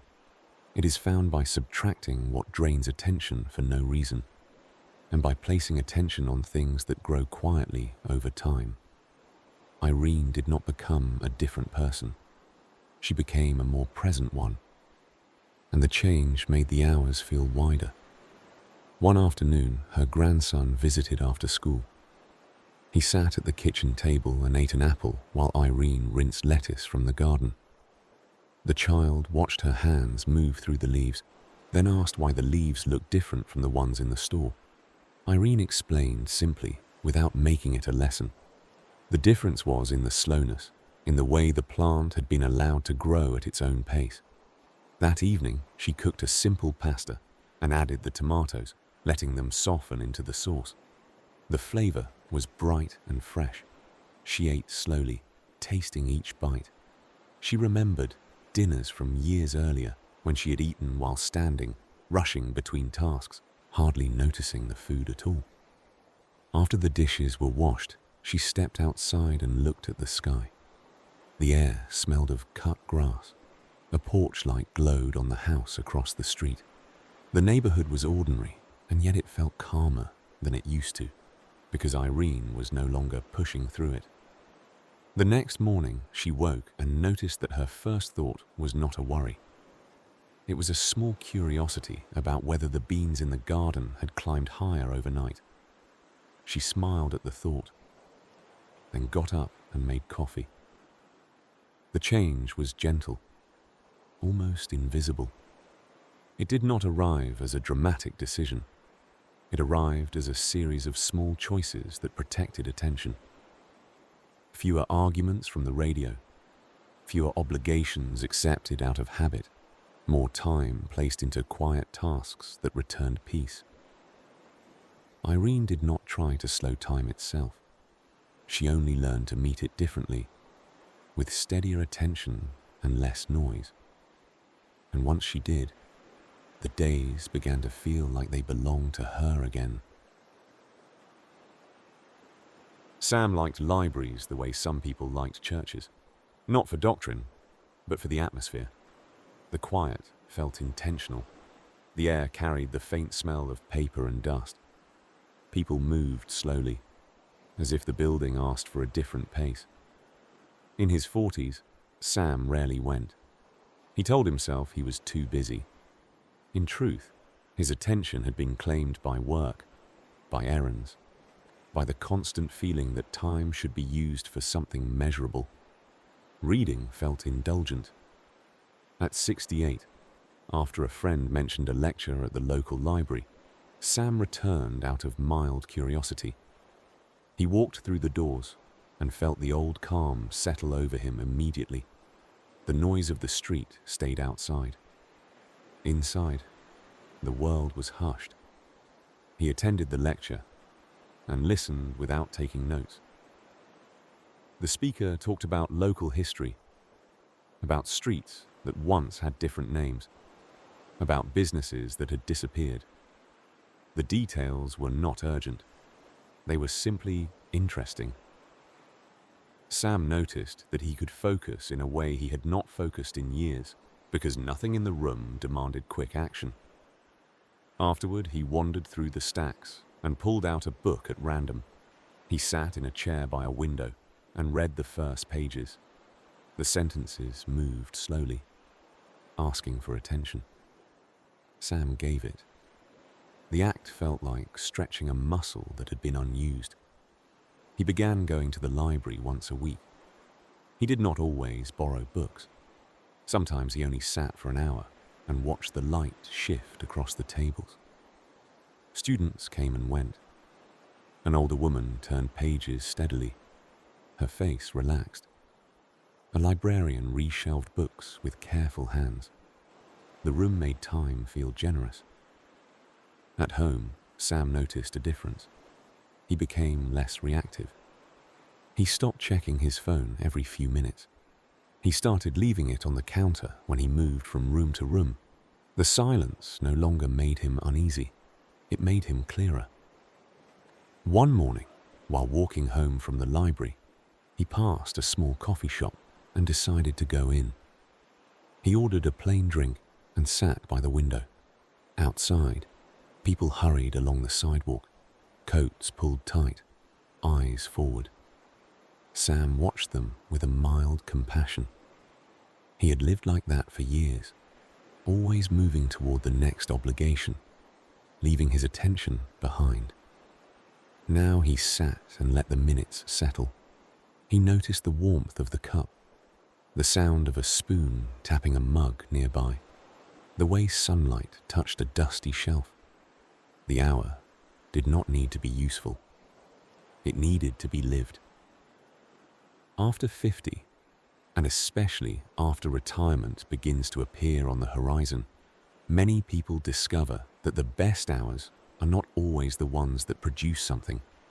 They are the ones that restore the mind. Sam did not change his personality. He changed where he placed his attention, and the change made his days quieter from the inside. One afternoon, he found a book of short essays and brought it home. He read one essay each night before bed, then closed the book and let the words settle. The practice was small, but it gave the evenings a different shape. Instead of ending the day with noise, he ended it with a steady voice on a page. A few weeks later, his son visited for lunch. The conversation began with practical updates, then drifted toward memories. Sam mentioned the library and the essays. His son admitted he had stopped reading years ago, not because he disliked it, but because he felt he never had time. Sam did not argue. He only slid the book across the table and suggested borrowing it for a week. His son took it with a casual nod, then tucked it into his bag. Days later, a message arrived. The son wrote a short note about one of the essays. A simple reaction. Not polished. Not dramatic. Sam read the message twice and felt an unexpected warmth. The connection had not required a long talk. It had required a shared piece of attention. On Saturdays, Sam began volunteering at the library, helping with small tasks, moving chairs, sorting donated books, setting up for children's events. The work was light. The reward was the feeling of being part of a place where calm was protected. One evening, walking home with his hands in his pockets, Sam realized that he had been waiting for life to become calmer on its own. It had not. Calm required choosing over and over to place attention on what steadied it. The choice was available in any decade, but it became easier to see after 50, when the cost of wasted attention became impossible to ignore. At home, he turned on a lamp, sat in his chair, and opened a book. The pages made a soft sound as he turned them. Outside, the streetlights came on one by one. The night moved forward. Sam stayed with the hour, and the hour stayed with him. Kendra had always been proud of keeping up. She kept up with news, with friends, with trends in her field, with the constant flow of messages that arrived from every direction. Her phone felt like an extension of her hand. Even in quiet rooms, her attention stayed half outside the moment, listening for the next vibration. At 50, she began noticing that the constant input left her strangely empty.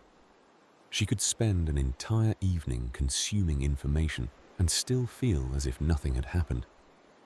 The hours were full, but they were not held. One night, she opened a social app and scrolled through photographs of other people's weekends.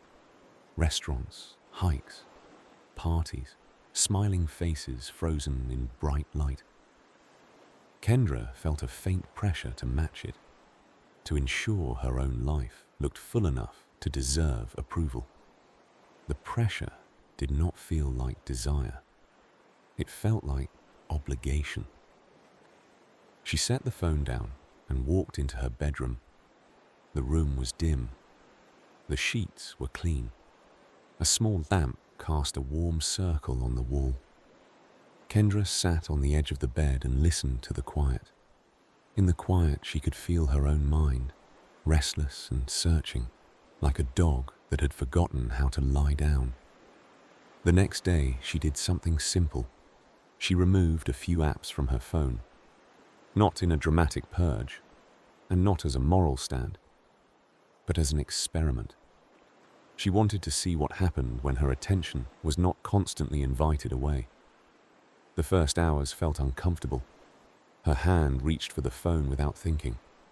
Her mind tried to fill gaps with noise. Then, slowly, the gaps began to feel like space. Space to notice the taste of food. Space to listen fully during a call.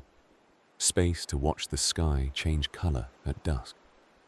A friend called on Friday and suggested meeting at a loud bar downtown. Kendra paused, surprised by her own hesitation.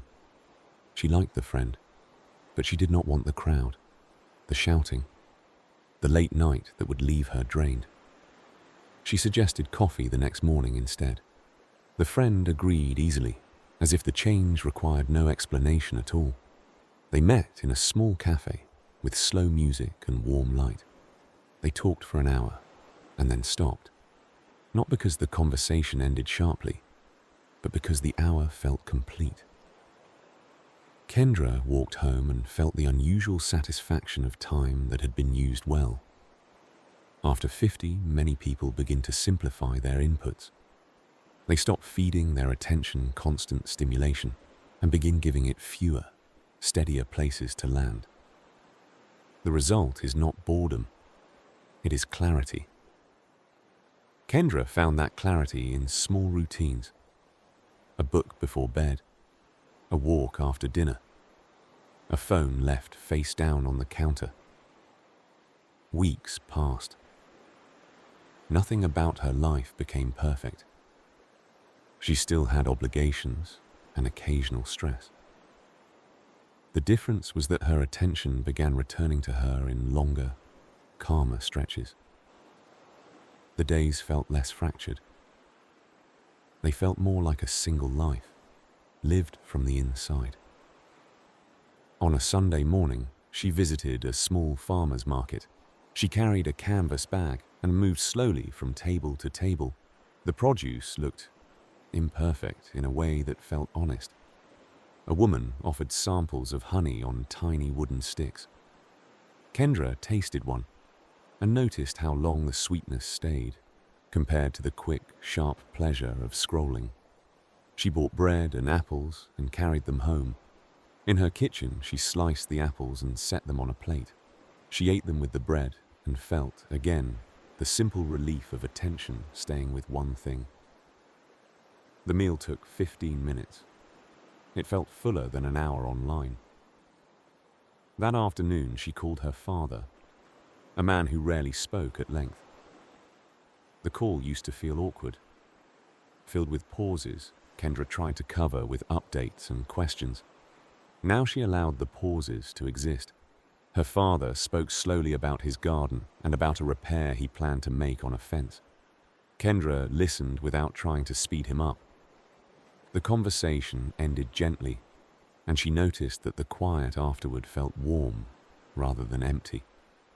Later, she sat on her balcony with a cup of tea. A few birds crossed between rooftops. A neighbor's wind chime moved softly. The city sounds were distant, muted.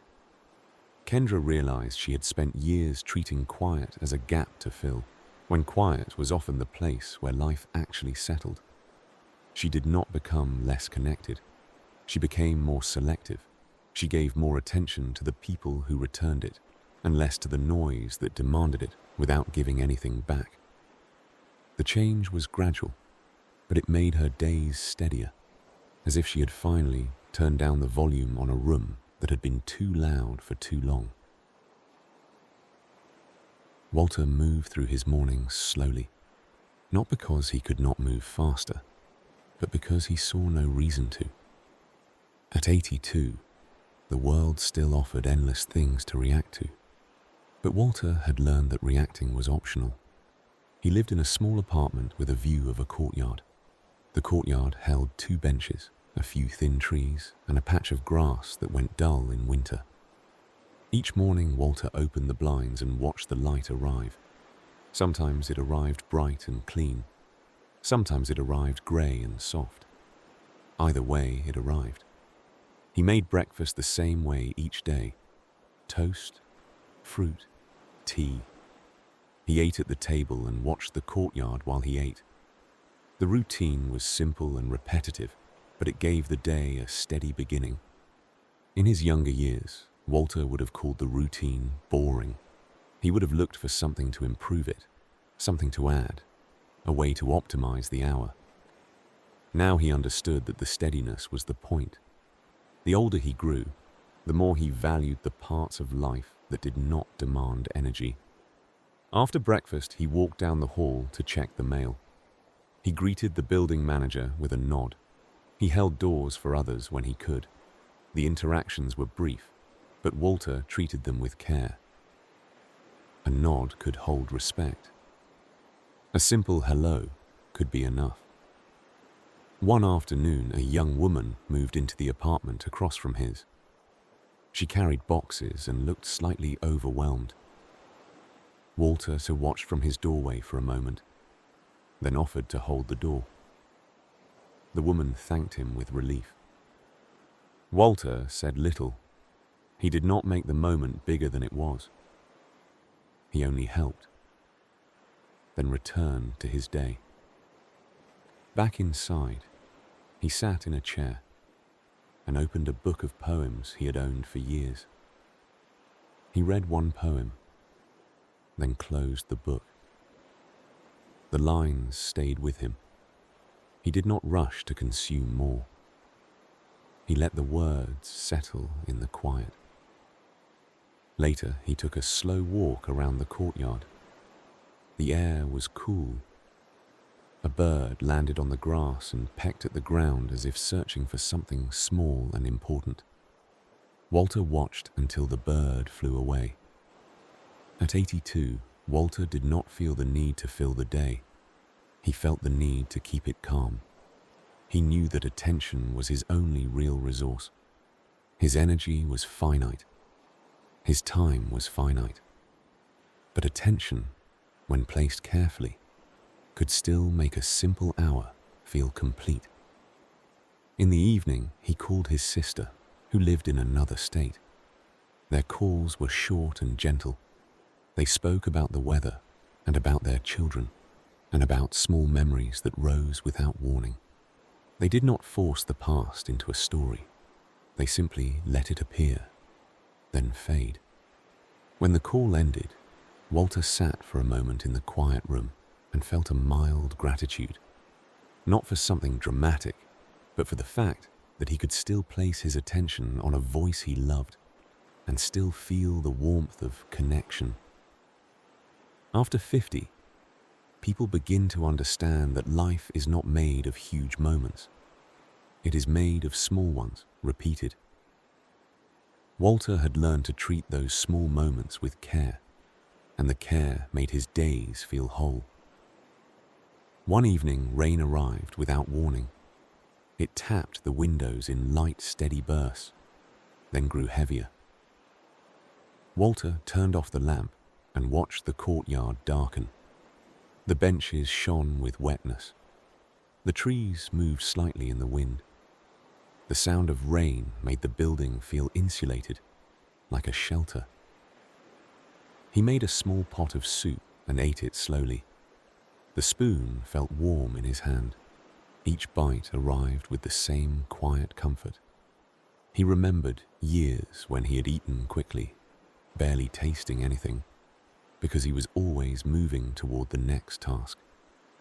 After dinner, he played an old record at low volume.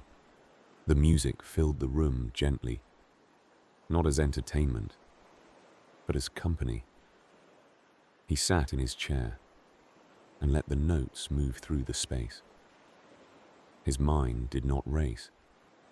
It drifted, then settled. When the rain eased, Walter stood by the window again. In the courtyard, the young woman across the hall stepped out briefly, carrying a bag of trash. She looked up at the sky, as if checking whether the storm was finished. Walter watched her for a moment, then raised his hand in a small wave. She waved back, surprised, then smiled. The interaction was nothing, and yet it made the evening feel connected.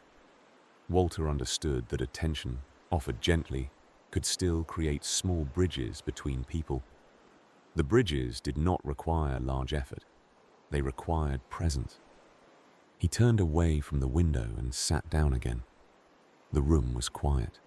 The music had ended. The day had contained very little activity. Still, it felt full, because the hours had been lived from the inside, with attention placed where it brought calm. Walter went to bed and slept without needing to escape from the day. The day had not been exciting. It had been steady, and steadiness was enough. As the years move forward, the theme rarely announces itself. It arrives as a change in what people tolerate. In their 30s and 40s, many can endure constant noise, constant interruption, constant urgency. They can carry conversations while planning the next hour. They can push through fatigue with caffeine and willpower.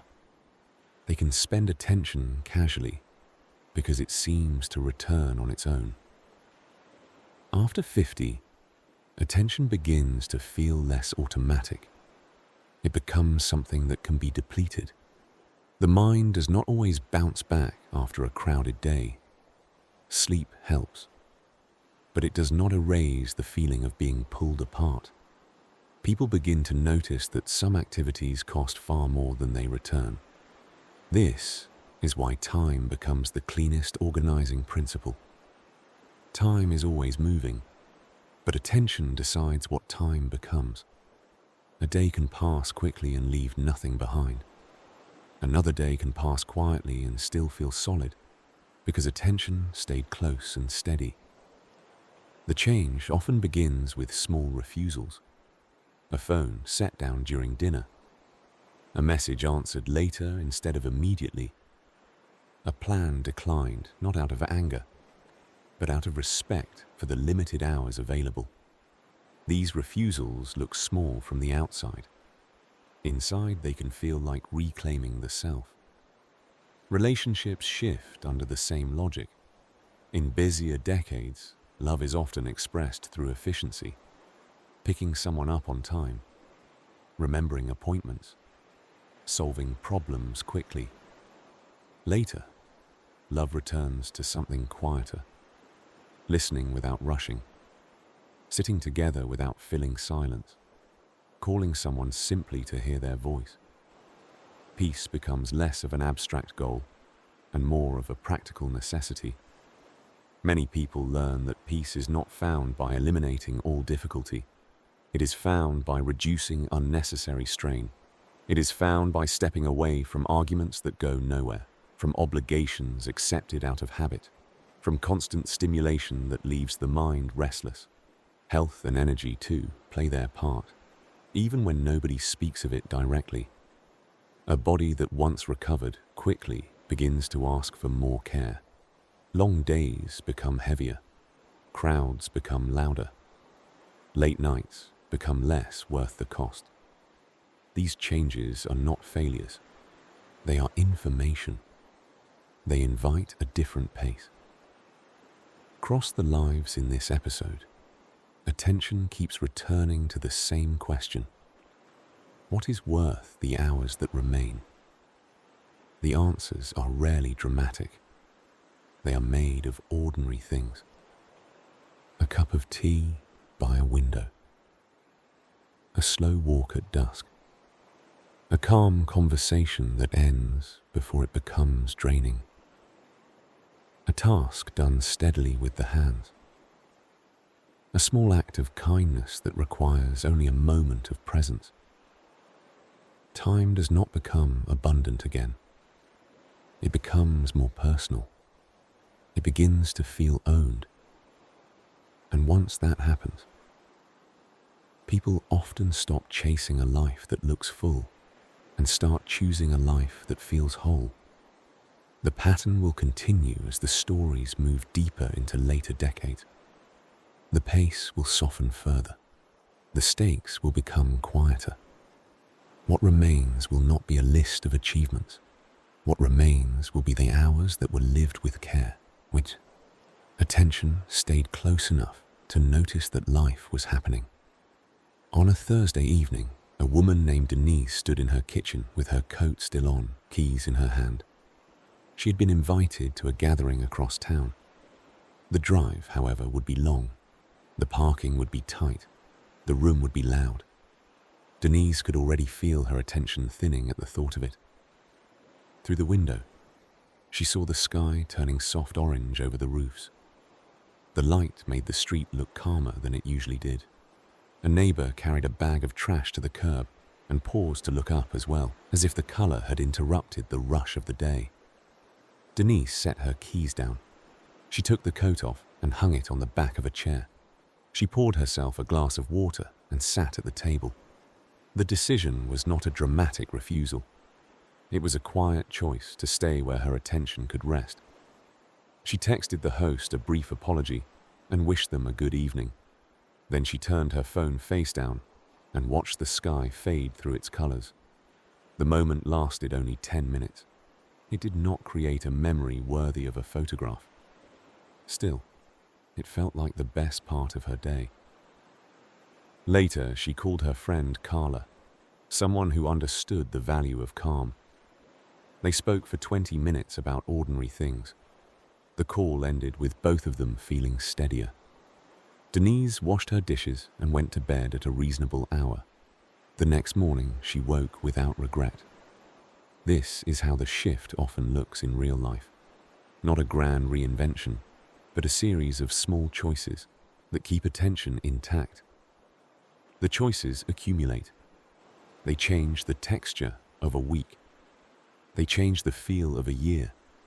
They change what a life becomes when it is no longer lived in constant hurry. In the middle years, many people believe that attention can be borrowed against the future. They spend it freely on work, on obligations, on constant communication. assuming there will be time later to recover. Later, the accounting changes. The future feels closer. The body and mind become less willing to be overdrawn. What once seemed manageable begins to feel heavy. This is why certain choices start to matter more.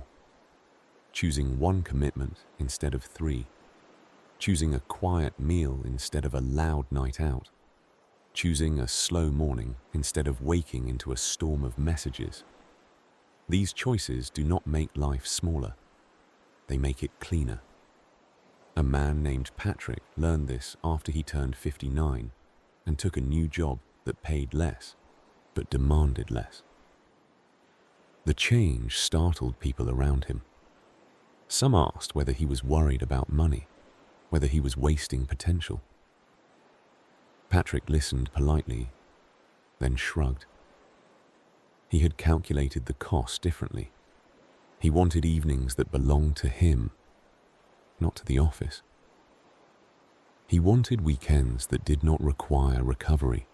On his first Friday, free of late meetings, Patrick drove to a small shoreline an hour away. He parked, walked to the edge of the water, and sat on a rock. The wind was sharp. The waves made a steady sound that did not care about his career. He watched for a long time without reaching for his phone. At first, he felt restless. His mind kept searching for a task, an email, a problem to solve. Then the restlessness eased. The water kept moving. The wind kept moving. The world did not require his constant input. Patrick felt a quiet relief settle over him, the relief of being released from urgency. Back home, his wife asked how the day had been. Patrick told her it had been quiet, and that quiet had felt strangely good. They ate dinner slowly. They talked without rushing. Later, they watched a show and turned it off halfway through because they were tired. They went to bed early without calling the night a failure. In the weeks that followed, Patrick noticed something important. The reduction in work stress did not simply create more free time. It changed the quality of his attention. He was less irritable. He listened more fully. He noticed small pleasures again. Warm sunlight on the driveway, the smell of rain on pavement, the calm satisfaction of finishing a simple repair. His friendships shifted too. He stopped meeting acquaintances out of habit and started calling the few people who felt steady. The calls were shorter than the long nights out, but they left him more connected. He began to understand that connection was not measured by frequency. It was measured by presence. There were still busy days. There were still weeks when life felt heavy, but Patrick had built a small practice of returning his attention to calmer ground. A walk without music, a meal eaten without screens, a quiet hour in the garage putting tools back in their place. The practices did not solve every problem. They made the problems easier to carry. As the episode continues, the pace will move further into the later decades, where choices become even simpler and even more personal. The stories will keep circling the same truth. Time is always moving. Attention decides whether the moving feels like loss or like a life that is being lived as it passes. One evening, Patrick called an old co-worker he had not spoken to in years. The man answered with surprise, then relaxed into the familiarity of the voice. They talked about work changes, about children growing up, about the strange way decades vanish. The conversation stayed calm. Neither of them tried to compete or prove anything. When the call ended, Patrick felt grounded, as if he had returned to something stable. He washed the dishes and stood for a moment at the sink, looking out at the dark yard. A single porch light across the street glowed. The night was quiet. Patrick realized that the hours he used to call empty were not empty at all. They were the hours where his life actually belonged to him. He turned off the kitchen light and walked toward the bedroom slowly, not out of fatigue, but out of preference. The day had been ordinary. Ordinary was enough. The mind did not need constant novelty. It needed steadiness. And steadiness came from attention that was no longer scattered. The next morning, he woke before his alarm and lay still for a few minutes, listening to the house. Somewhere, a pipe clicked softly. The air moved through the vent. The quiet was not a void. It was a space that held him. After 50, this is often what becomes important. Not the frantic attempt to fill time, but the quiet ability to live inside it. Marisol used to begin her mornings with a rush that felt almost virtuous. She answered messages before her feet touched the floor. She read headlines while her coffee brewed. She moved through the house collecting small tasks, the way a person collects loose nails, afraid that if they were left behind, they would become hazards later. By the time she left for work, her attention had already been spent in a dozen places. At 56, the rush began to feel less like momentum and more like wear. It showed up as a faint headache by mid-morning, and as a sour impatience she could not explain. She would sit in traffic and feel her jaw tighten. She would stand in a checkout line and feel heat rise in her chest. Nothing was wrong with the day. The day was simply moving at its own pace, and she was still trying to force it into hers. One morning, her car would not start. The battery was dead, simple and unromantic. Marisol sat behind the wheel and felt the first surge of panic, the mental flood of everything this would disrupt. Then, the panic thinned. She realized she had time to solve the problem. She was not in danger. She was only delayed. She called roadside assistance and waited on her front steps with her coat zipped to her chin. The air was cold and clear. Across the street, a man swept leaves from a driveway in slow strokes, unbothered by the hour. A mail truck stopped at the corner, idled, moved on. Marisol watched the small motions of the neighborhood and noticed, with mild surprise, that the world did not accelerate to match her worry. When the tow truck arrived, the driver worked calmly, his hands steady as he checked cables and connections. Marisol stood nearby, holding her purse strap, and felt her attention settle into the simple facts of the moment. Cold air, quiet street, a small problem being handled. She had been living as if every delay were a disaster. This delay was only time revealing itself. After the car started, she drove to work without the radio. The silence in the car felt like a newly cleared room. Her mind tried to refill it with planning, then gave up. By the time she parked, she felt strangely more awake than usual, as if her attention had been returned to her in one piece. That week, she began making small changes that looked insignificant. She left her phone on the kitchen counter while she ate breakfast. She stood at the sink and drank a glass of water without reading anything. She took one slow breath before opening her inbox.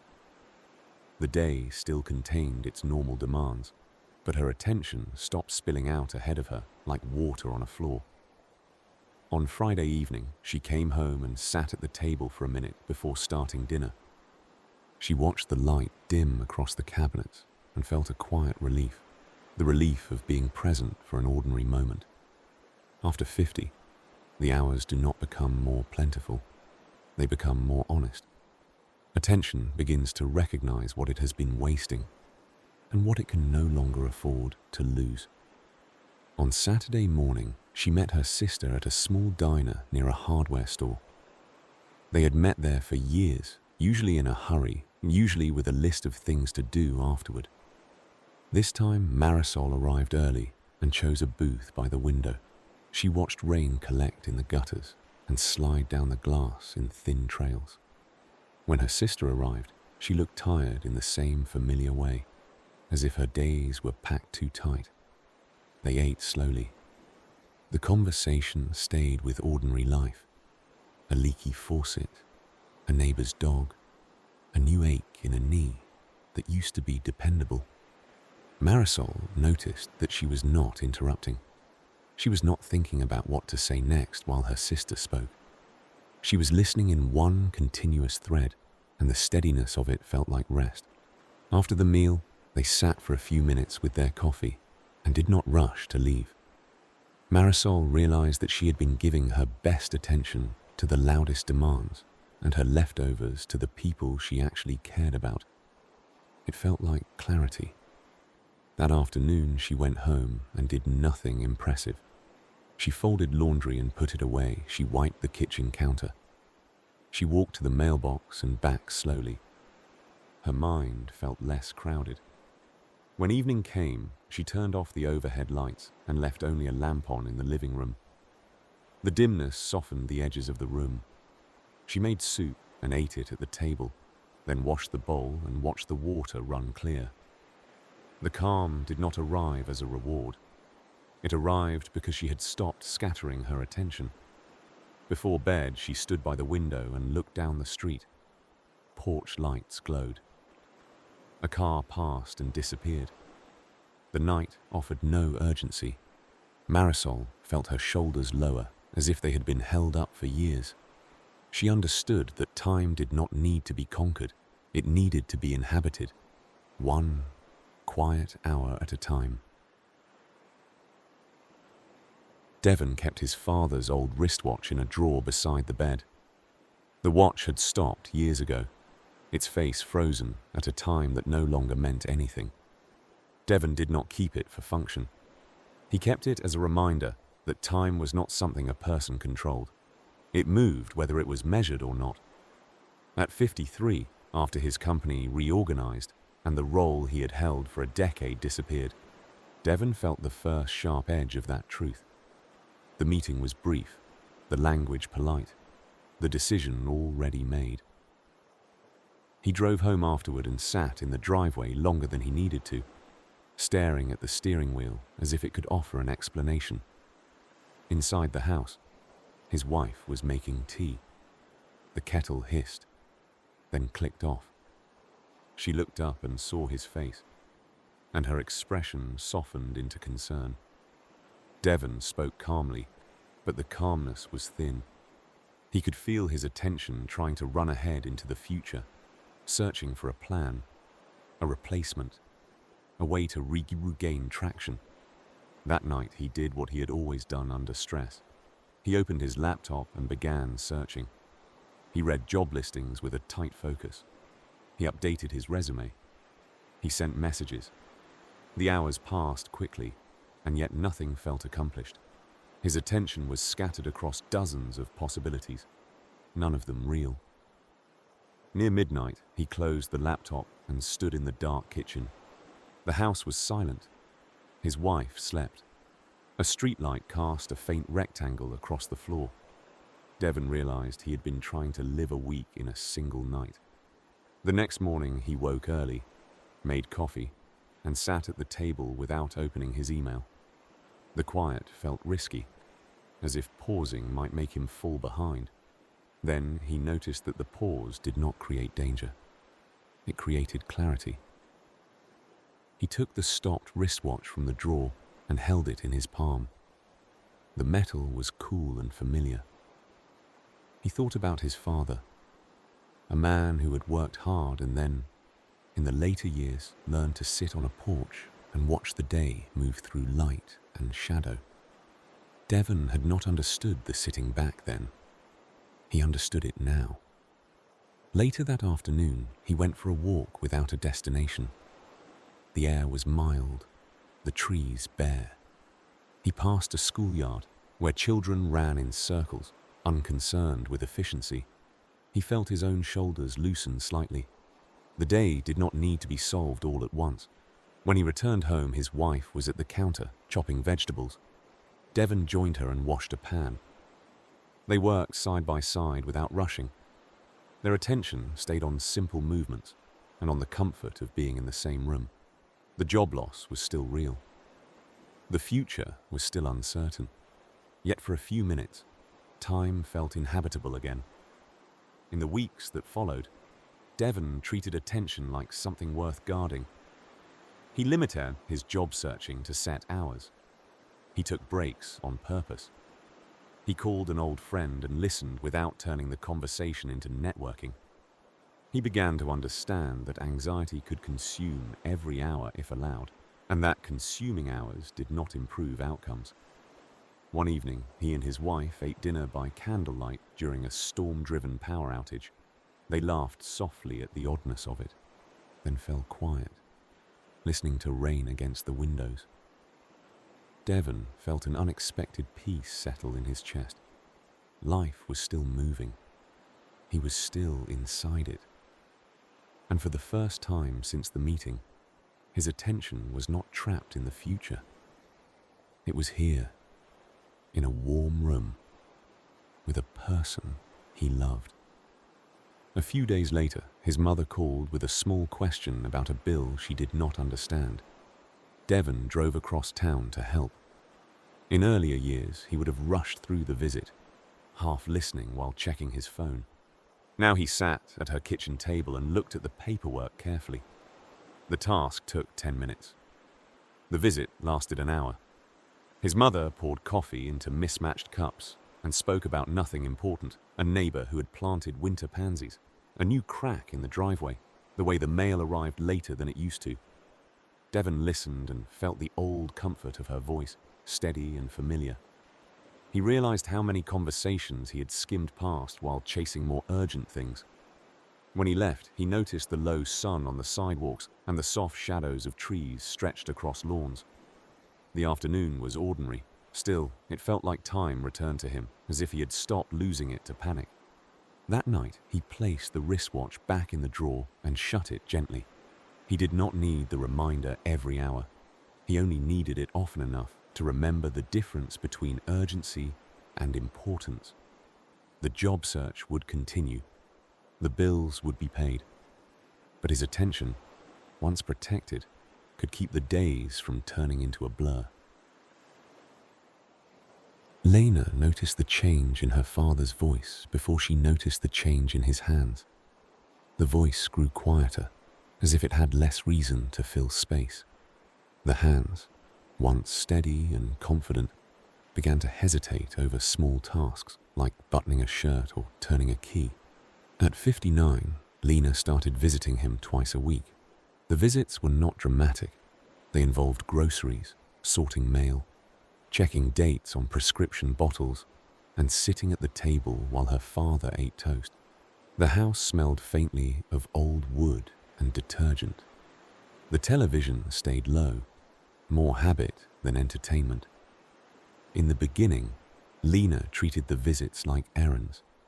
She moved quickly, making lists, solving problems, rushing to complete tasks so she could return to her own life.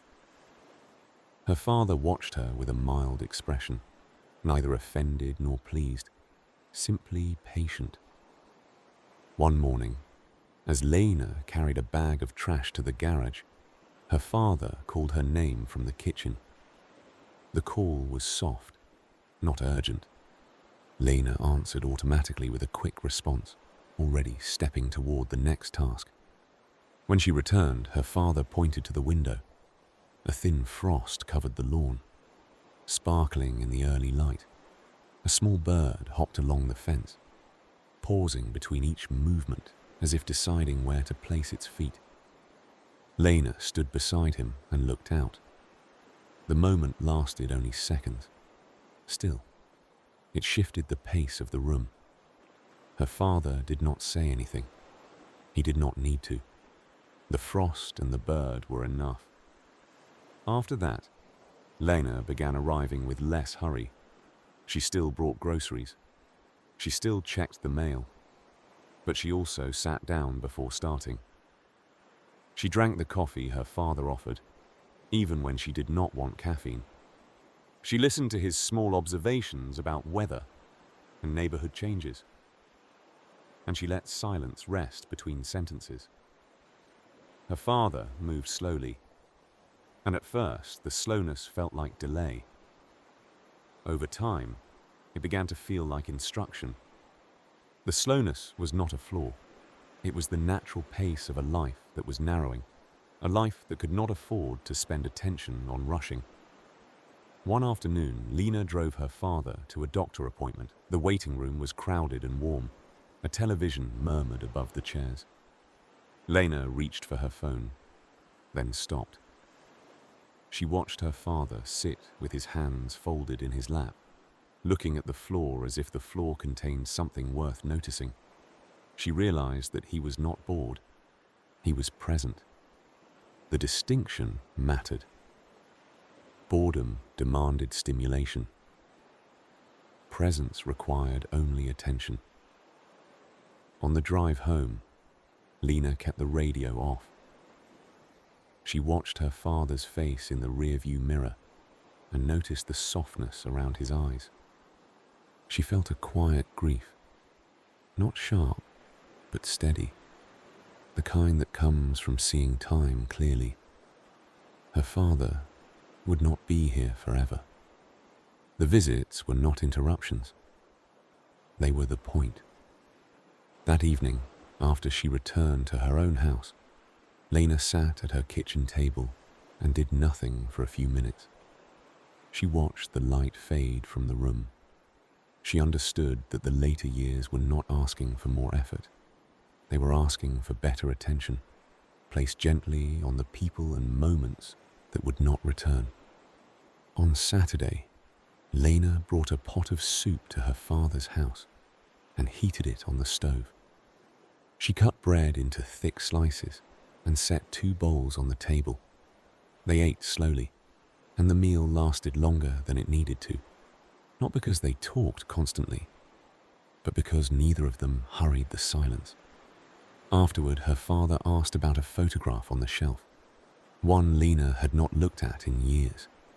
In the picture, her mother stood in the backyard holding a plate of food, smiling as if someone had just called her name. Lena felt her throat tighten, then ease. The memory was not painful. It was tender. Before Lena left, she noticed a loose hinge on the back door. In earlier years, she would have fixed it quickly while thinking about the drive home. This time, she took her time. She found a screwdriver, tightened the screws, tested the swing of the door. The simple repair felt like a small act of care, not only for the house, but for the hours they had shared. Driving home, Lena realized that her own attention had changed. She had been spending it like loose coins, dropping it into machines that offered noise in return. Now she was learning to spend it like something finite, something that could be invested where it mattered. That night, she called her father again, not because she needed information, but because she wanted to hear his voice. The call lasted 3 minutes. When it ended, Lena felt calmer than she had after most long days. The later years had begun teaching her that love was often simply attention held in one place. Owen kept a small workshop in the corner of his basement, a place he had ignored for years. The tools were organized but dusty. The workbench held a few abandoned projects, a chair leg that needed sanding, a box of screws, a jar of old nails. In his working life, Owen had promised himself he would return to the workshop when he had time. At 55, he finally did. The return began on an evening when he came home exhausted from a day of meetings and noise. He sat on the couch and scrolled through his phone, consuming other people's opinions until his mind felt even more tired. The minutes passed quickly and left nothing behind. He set the phone down, walked to the basement, and turned on the workshop light. The bulb flickered once, then steadied. The room smelled faintly of wood and oil. Owen stood there for a moment and felt his attention settle. The quiet was not empty. It was usable. He pulled a piece of scrap wood from a shelf and ran his hand along the grain. He found sandpaper and began smoothing an edge. The movement was repetitive and calm. There was no audience, no urgency, no reward except the slow change under his fingertips. After 10 minutes, he realized his jaw had unclenched. He began spending half an hour in the workshop most evenings. Sometimes he fixed a hinge. Sometimes he sharpened a blade. Sometimes he only organized a drawer. The tasks were small, but they held his attention in one place. And that was what he needed. One Saturday, he decided to build a simple stool for his kitchen. He measured twice, cut carefully, and assembled the frame slowly. Mistakes appeared and were corrected. The work demanded patience, and patience returned something in exchange. The feeling of being inside the moment. When the stool finally stood on its own legs, Owen felt a quiet satisfaction that no online approval could match. The object was plain. Still, it carried the memory of time spent well. His wife noticed the change before he named it. He spoke more slowly at dinner. He listened without interrupting. He looked less distracted. The workshop was not making him productive. It was making him present. After 50, many people begin choosing fewer sources of stimulation and more sources of steadiness. The workshop became that for Owen. It was a place where time did not need to be optimized. It only needed to be used carefully. One night, his teenage son wandered downstairs and watched him work. The boy did not speak at first. Owen kept sanding, letting the quiet remain comfortable. After a minute, the boy asked what the stool was for. Owen answered simply and kept working. The boy stayed. He picked up a small piece of wood and began smoothing it with his own hands. Owen felt a warmth rise in him, not because the moment was special in any obvious way, but because his attention was fully there for it. The basement light made a small pool of brightness in the dark house, and inside that pool, time slowed into something that could be held. When the boy went back upstairs, Owen stayed a few minutes longer, cleaning the bench and putting tools away. The act of ending the hour with care felt like closing a door gently. He turned off the light and climbed the stairs. The house was quiet. The night felt calmer. His attention had returned to him, and he went to bed with the steady fatigue of honest work rather than the restless exhaustion of noise. Over the next month, Owen made a few other changes without announcing them. He moved the social apps off his home screen, then removed them entirely. He stopped bringing his phone to the table. He left it charging in the kitchen at night instead of beside the bed. None of the changes made the world quieter. They only made his own hours less fragmented. On Sunday mornings, he began waking early and going downstairs before anyone else stirred. He made coffee and carried it to the basement, setting the mug on a shelf away from the tools. He worked on small things without forcing them to become projects. A drawer that stuck, a cabinet hinge that sagged, a picture frame that needed a new backing. One afternoon, a friend texted an invitation to a crowded sporting event, the kind of outing that required hours of traffic, noise, and long lines. Owen read the message and felt the old habit to say yes automatically. Instead, he declined politely. The decision did not feel like missing out. It felt like choosing in. That evening, sitting at dinner with his wife, he realized that his days had not become larger. They had become clearer. He had fewer distractions, but more of himself. The workshop did not solve every problem, and it did not slow the years.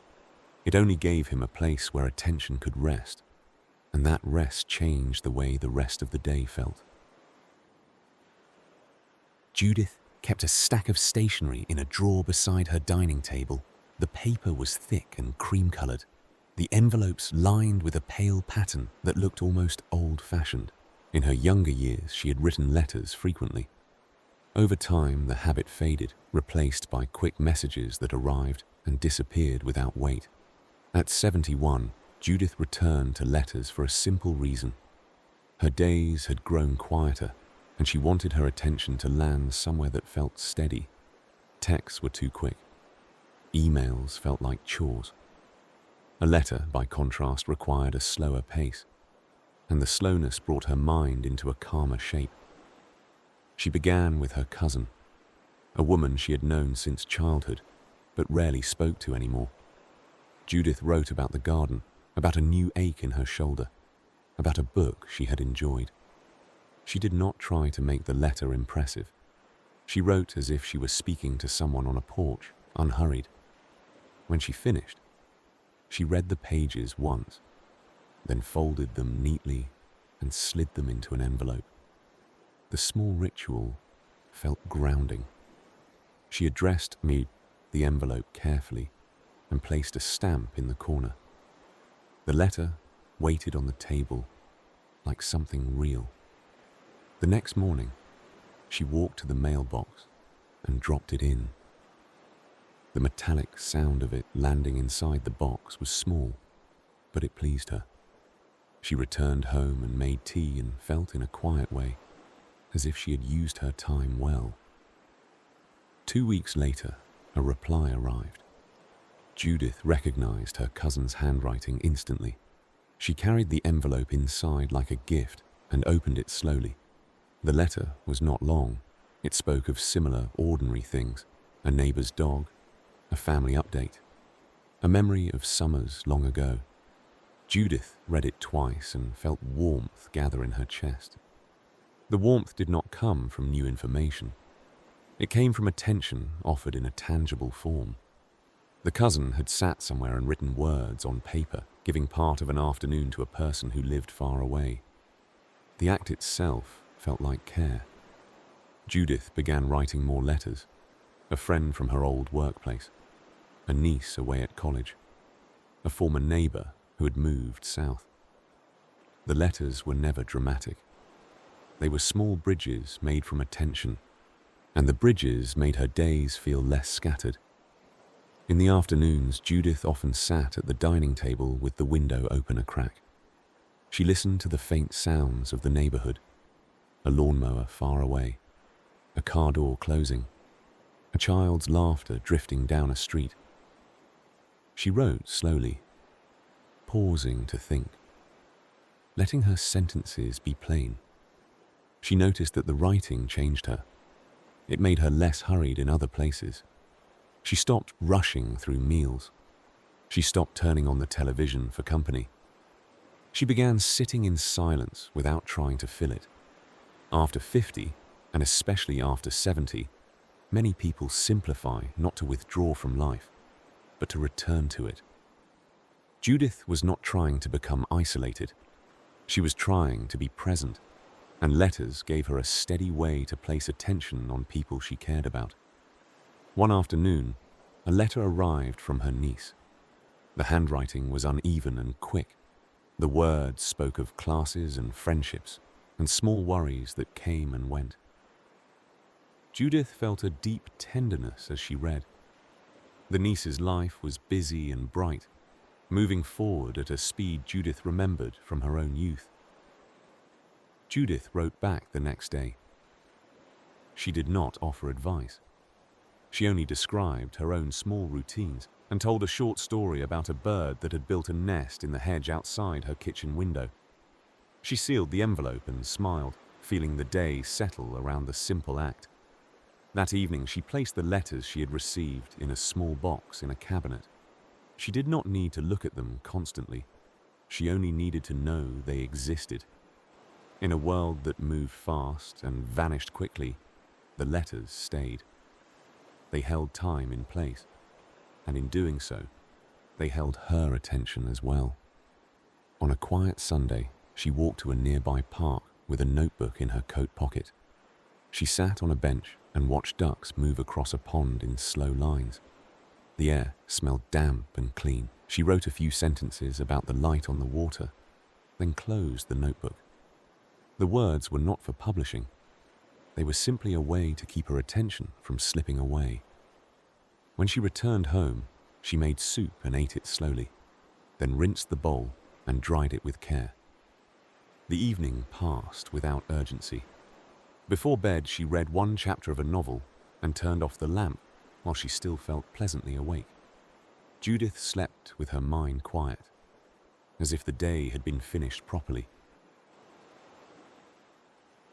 Neil used to have a wide circle of friends.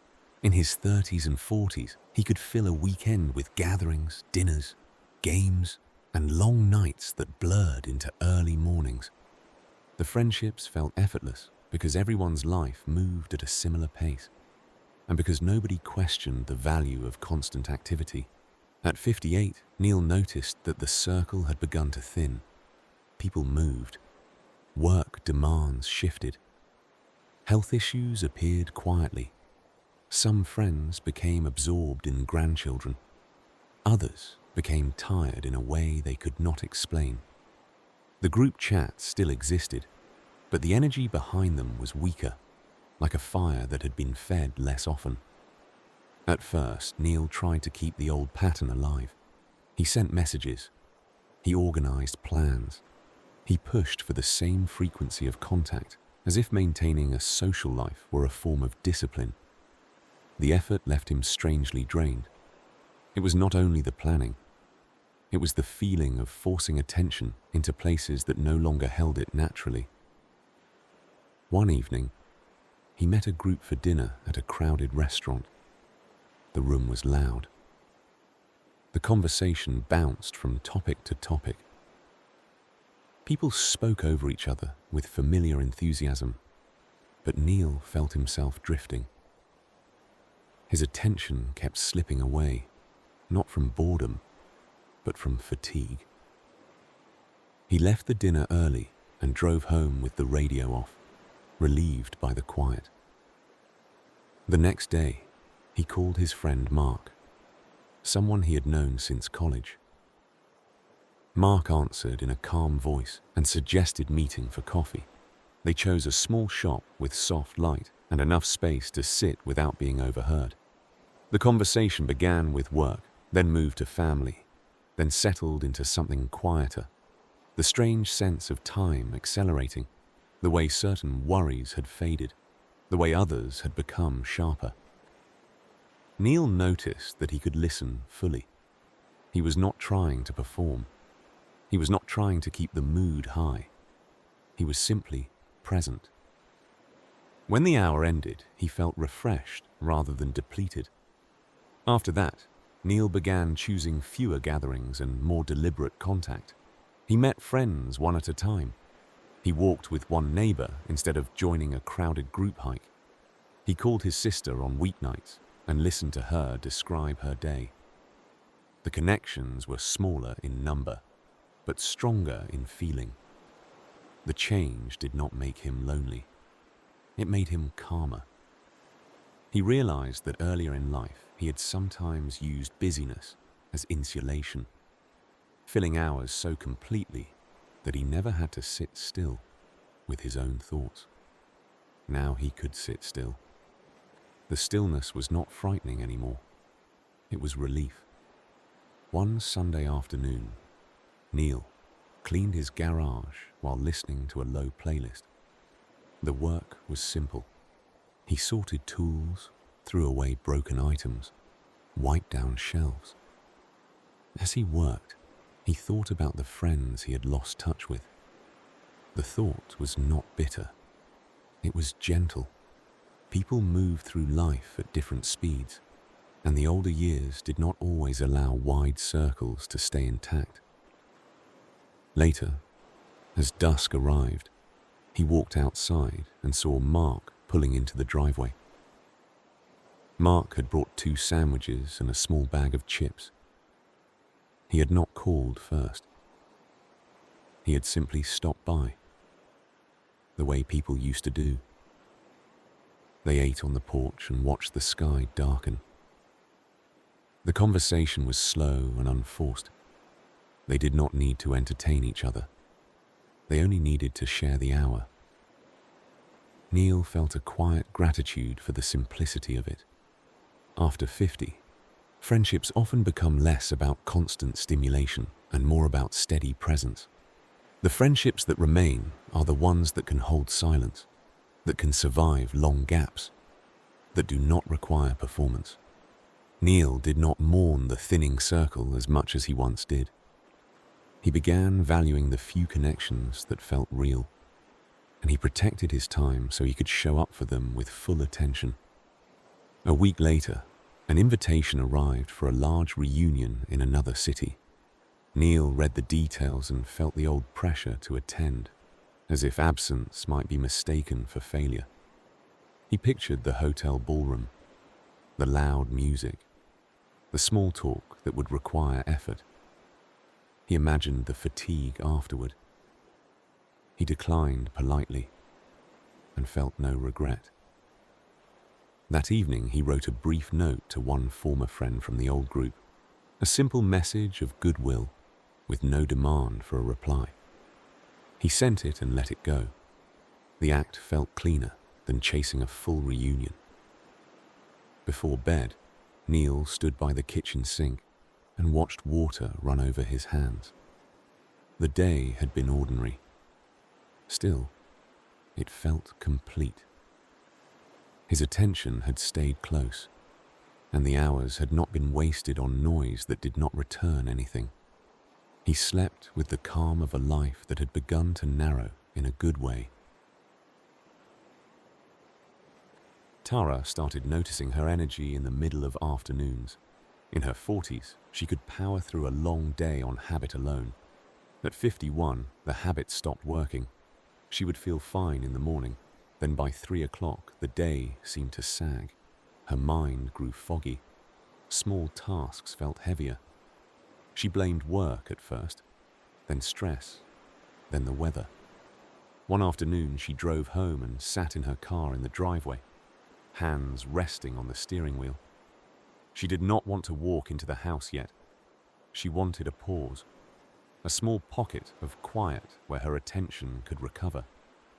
She sat with her eyes closed for 2 minutes and felt how tense her body had become without her noticing. Inside, she moved through her evening routine without turning on the television.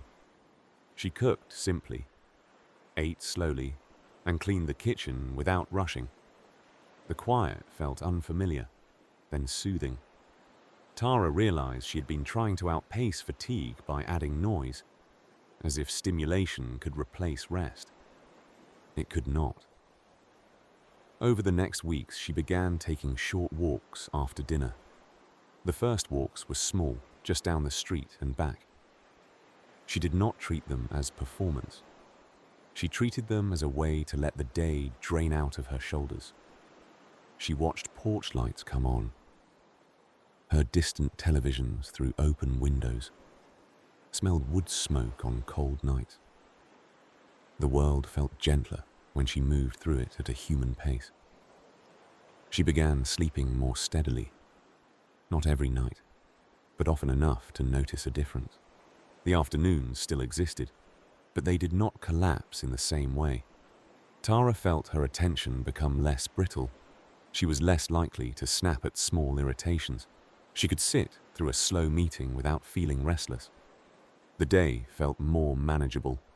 One Sunday, she met a friend for brunch. The friend spoke quickly, racing through complaints about work, about traffic, about a neighbor. Tara listened, but she noticed how the speed of the conversation pulled at her attention.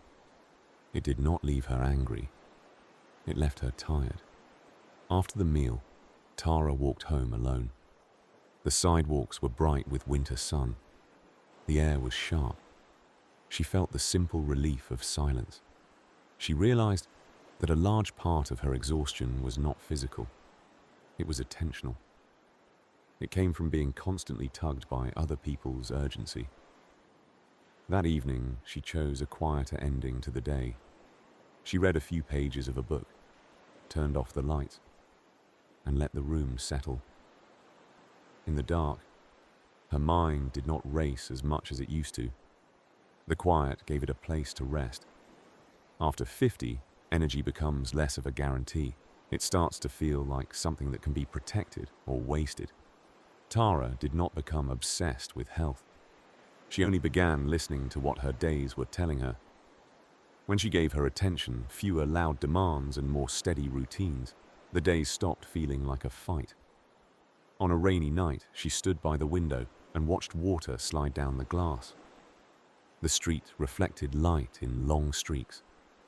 She felt a calm, almost like gratitude, for the fact that she could still choose how to spend the remaining hours of the evening. The choice was simple. It was not heroic. It was just attention placed where it could recover. A few days later, her father called and asked if she could stop by. He needed help moving a heavy box from a closet to the garage. Tara drove over after work, expecting the task to be quick. The box was heavier than expected, and they moved it slowly, pausing to rest it on the floor once. Her father laughed softly at the struggle, then apologized for needing help. Tara told him it was fine, and meant it. When the box was finally in the garage, her father offered her a cup of tea. Tara accepted and sat at the table with him.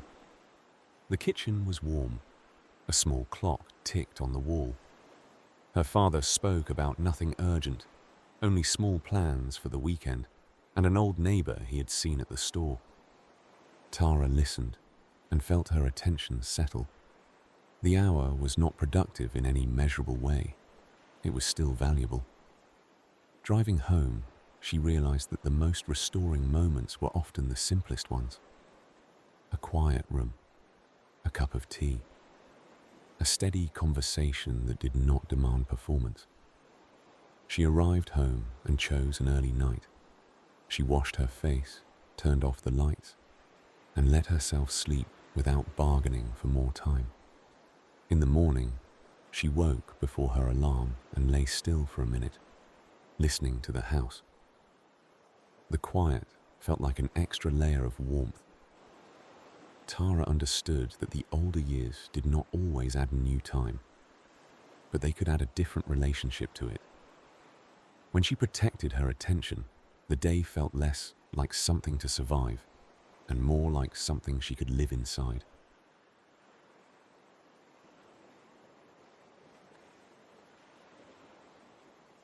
Sasha and Miguel noticed the quiet when their daughter moved out. The house did not become empty in a dramatic way. The furniture stayed, the dishes stayed, the routine stayed.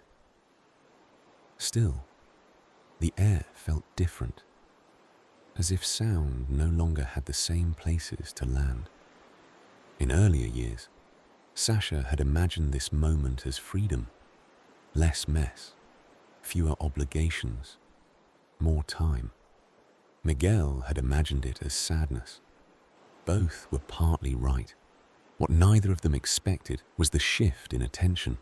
Without a child moving through the rooms, their attention no longer had a constant outward focus. It began returning to them, and the return felt unfamiliar.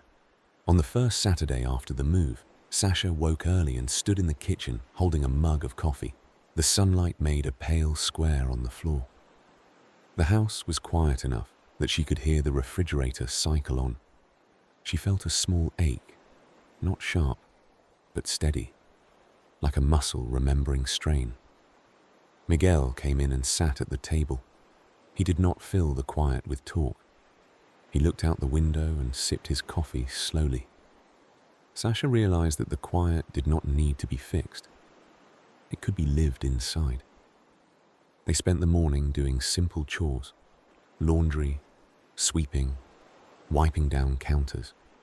The tasks were ordinary, but the pace was slower than it had been when their daughter was home.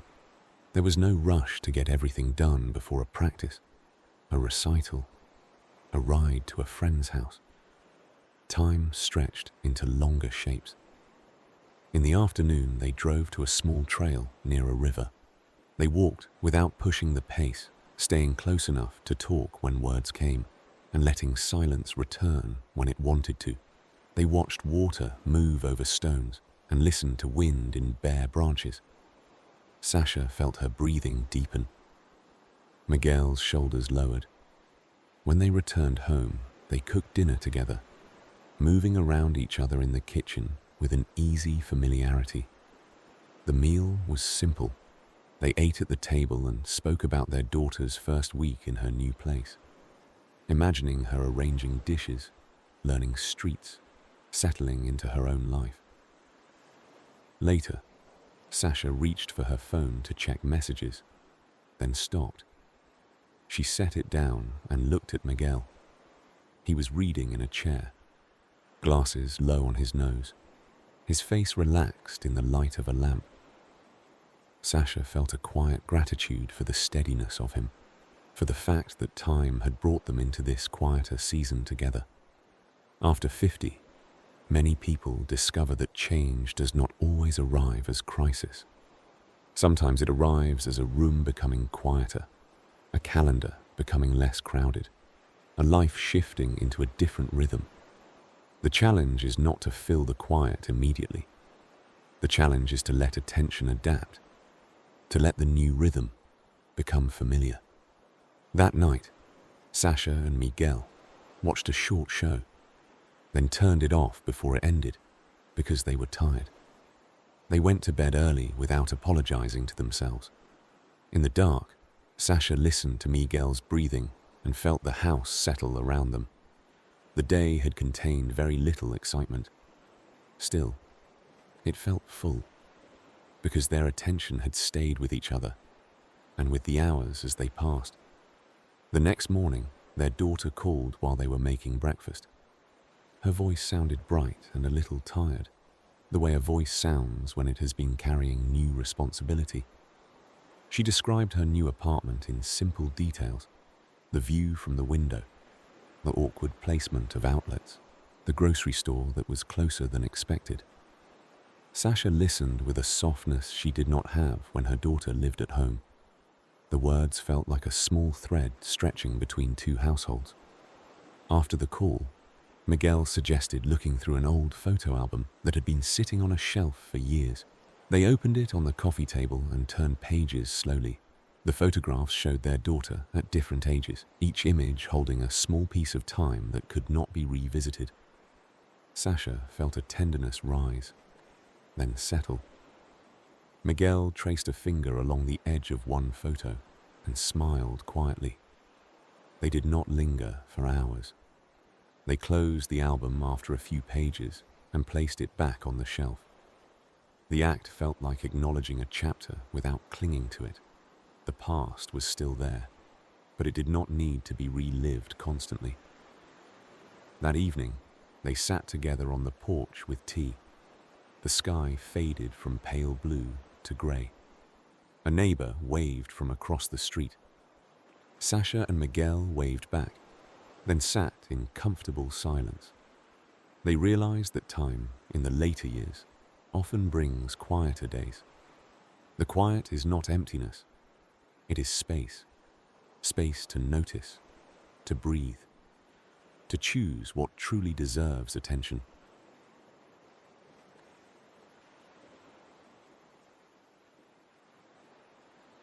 Harold retired at 64 and expected relief to arrive immediately. He had imagined waking without an alarm and feeling a rush of freedom. Instead, the first weeks felt oddly flat. The days opened wide, and Harold did not know where to put his attention inside them.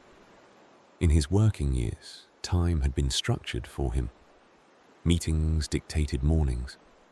Deadlines shaped afternoons. Even stress had a strange usefulness because it kept his mind occupied. Without the structure, Harold felt restless, as if he were waiting for instructions that never came. He tried filling the days with errands. He cleaned the garage twice. He reorganized the pantry. He drove to stores and bought small items he did not need, just to have somewhere to go. The activity looked productive, but it did not satisfy. His attention still felt unanchored. One morning, he woke early and sat at the kitchen table while the house was quiet. His wife was still asleep. The coffee steamed in a mug. Outside, the street was empty. Harold felt a mild discomfort, the feeling of time without a purpose. He could see how easily a person could drown in it, not from too much to do, but from too little that felt real. Later that day, he walked to a local community center and saw a small sign asking for volunteers to help with a food pantry distribution. Harold read the sign and felt a hesitant interest. He was not looking for a grand mission. He was looking for something that would give his attention a steadier place to land. He signed up and returned the next week. The work was simple: carrying boxes, sorting cans, directing people to tables. The room was busy but calm. Volunteers moved with quiet efficiency. People arrived, thanked them, and left with bags of groceries. Harold found that the hour passed quickly, not because it was frantic, but because his attention was fully engaged. After the shift, he drove home and felt the kind of tiredness that was clean. It was not the exhausted frustration of office stress. It was the mild fatigue of using the body and mind for something tangible. He began volunteering twice a week. The rest of his days remained open, but the open space no longer felt like a problem. It felt like room to breathe. He took slow walks, cooked lunch for himself, read in the afternoon.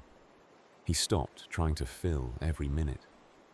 He let the day hold quiet. His wife noticed the change. Harold was less irritable. He laughed more easily. He listened without needing to solve everything. Retirement had not made him happier by removing work. It had made him happier by allowing him to choose where his attention went. One afternoon, after a volunteer shift, Harold sat on the porch with a glass of water and watched clouds move across the sky. The movement was slow and steady. He realized that time did not need to be conquered with busyness. It could be met with presence. The years ahead were not endless. That fact did not frighten him. It made the hours feel more valuable. On a Friday, a former co-worker called and asked if Harold missed the old pace. Harold paused, then answered honestly. He missed the people sometimes. He did not miss the constant urgency. He had discovered that attention was his most limited resource, and he was finally spending it on things that left him calmer instead of drained. That night, he went to bed early and slept without the old tightness in his chest. The day had been ordinary. It had also been real. In the later years, that combination is often what matters most. On Sunday, his granddaughter visited with her parents. She ran into the house carrying a small toy and immediately began describing a story in breathless fragments. Harold knelt down and listened carefully, letting her words spill out without correcting or steering them. He realized that when he was younger, he might have listened while thinking about what else needed to be done.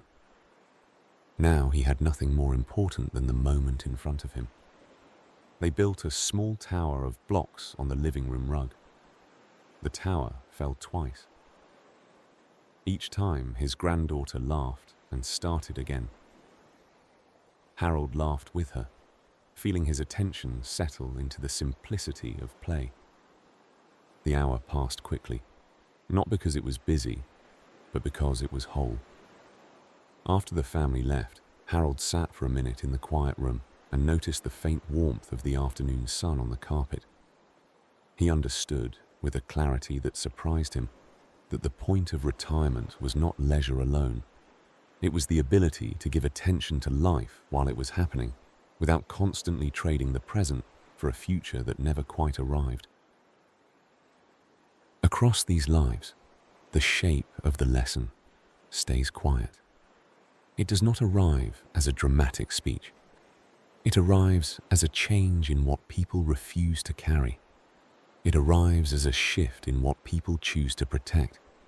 It arrives in what they choose to tolerate. The older years make certain costs more visible.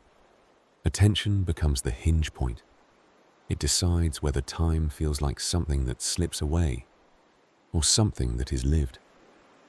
A person can spend hours in motion and still feel as if nothing happened.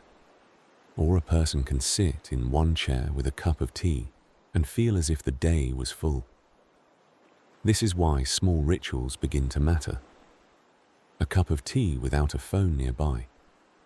A walk without headphones. A light turned on in the early morning before the rest of the house wakes. A letter written slowly. A tool held in the hand and used with care. These things are not impressive, but they build a life that feels real. Relationships fit inside the same frame.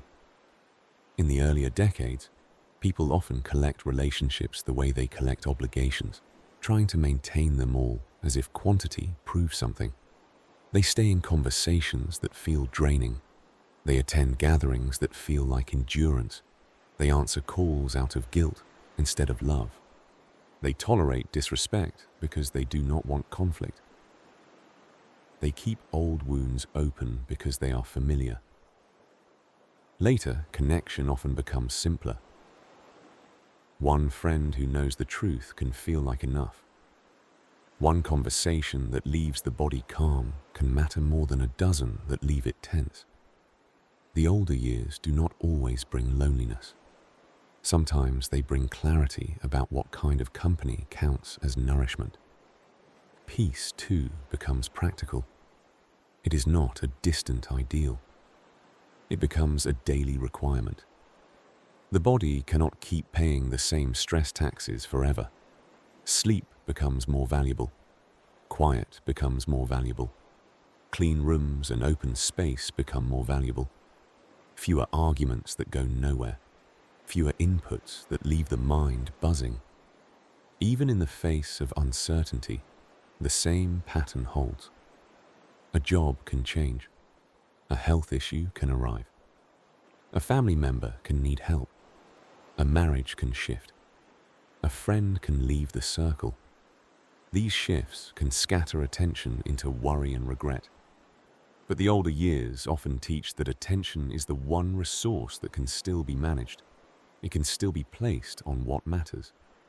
In the end, the most important shift is simple. Time continues, but it no longer feels endless. This changes what a person chooses to do with an afternoon. It changes how quickly someone forgives small things. It changes whether a person spends their energy trying to impress people who will not care. It changes whether they delay their own peace for a future that may not arrive in the form they expected. Some people will choose quiet rooms. Some will choose fewer commitments. Some will choose deeper sleep and earlier mornings. Some will choose honest conversations and fewer polite lies. Some will choose to leave certain places behind. These choices will not be framed as virtue. They will be framed as preference. A lamp turned on in a dim room. A hand resting on a table. A slow breath taken before answering a question. These are small details. They do not look like success. Still, they are the ones that begin to feel like life itself. The night moves forward. The days keep arriving. And in the older years, the difference is not always in what happens. The difference is in how a person chooses to be present, whether they live through the day as if it were a corridor, or to live inside it as if it were home. On an autumn morning, a woman named Clara woke at 78 and lay still for a few moments. She did not reach for her phone immediately. She listened to the quiet of the house and to the faint sound of wind outside the window. Clara made tea and carried it to a chair near the window. She watched the trees move slightly as if they were breathing. The morning did not offer excitement. It offered steadiness. Clara held the warm cup with both hands and felt grateful without needing a reason. Later, she would go to the store answer a few calls, wash dishes, and read a chapter of a book. Nothing extraordinary waited, but her day would feel complete if she remained present for the small motions inside it. This is what becomes important again and again as the years move forward. Not grand accomplishments, but a steady life. Not constant urgency, but attention, and attention treated as something worth protecting.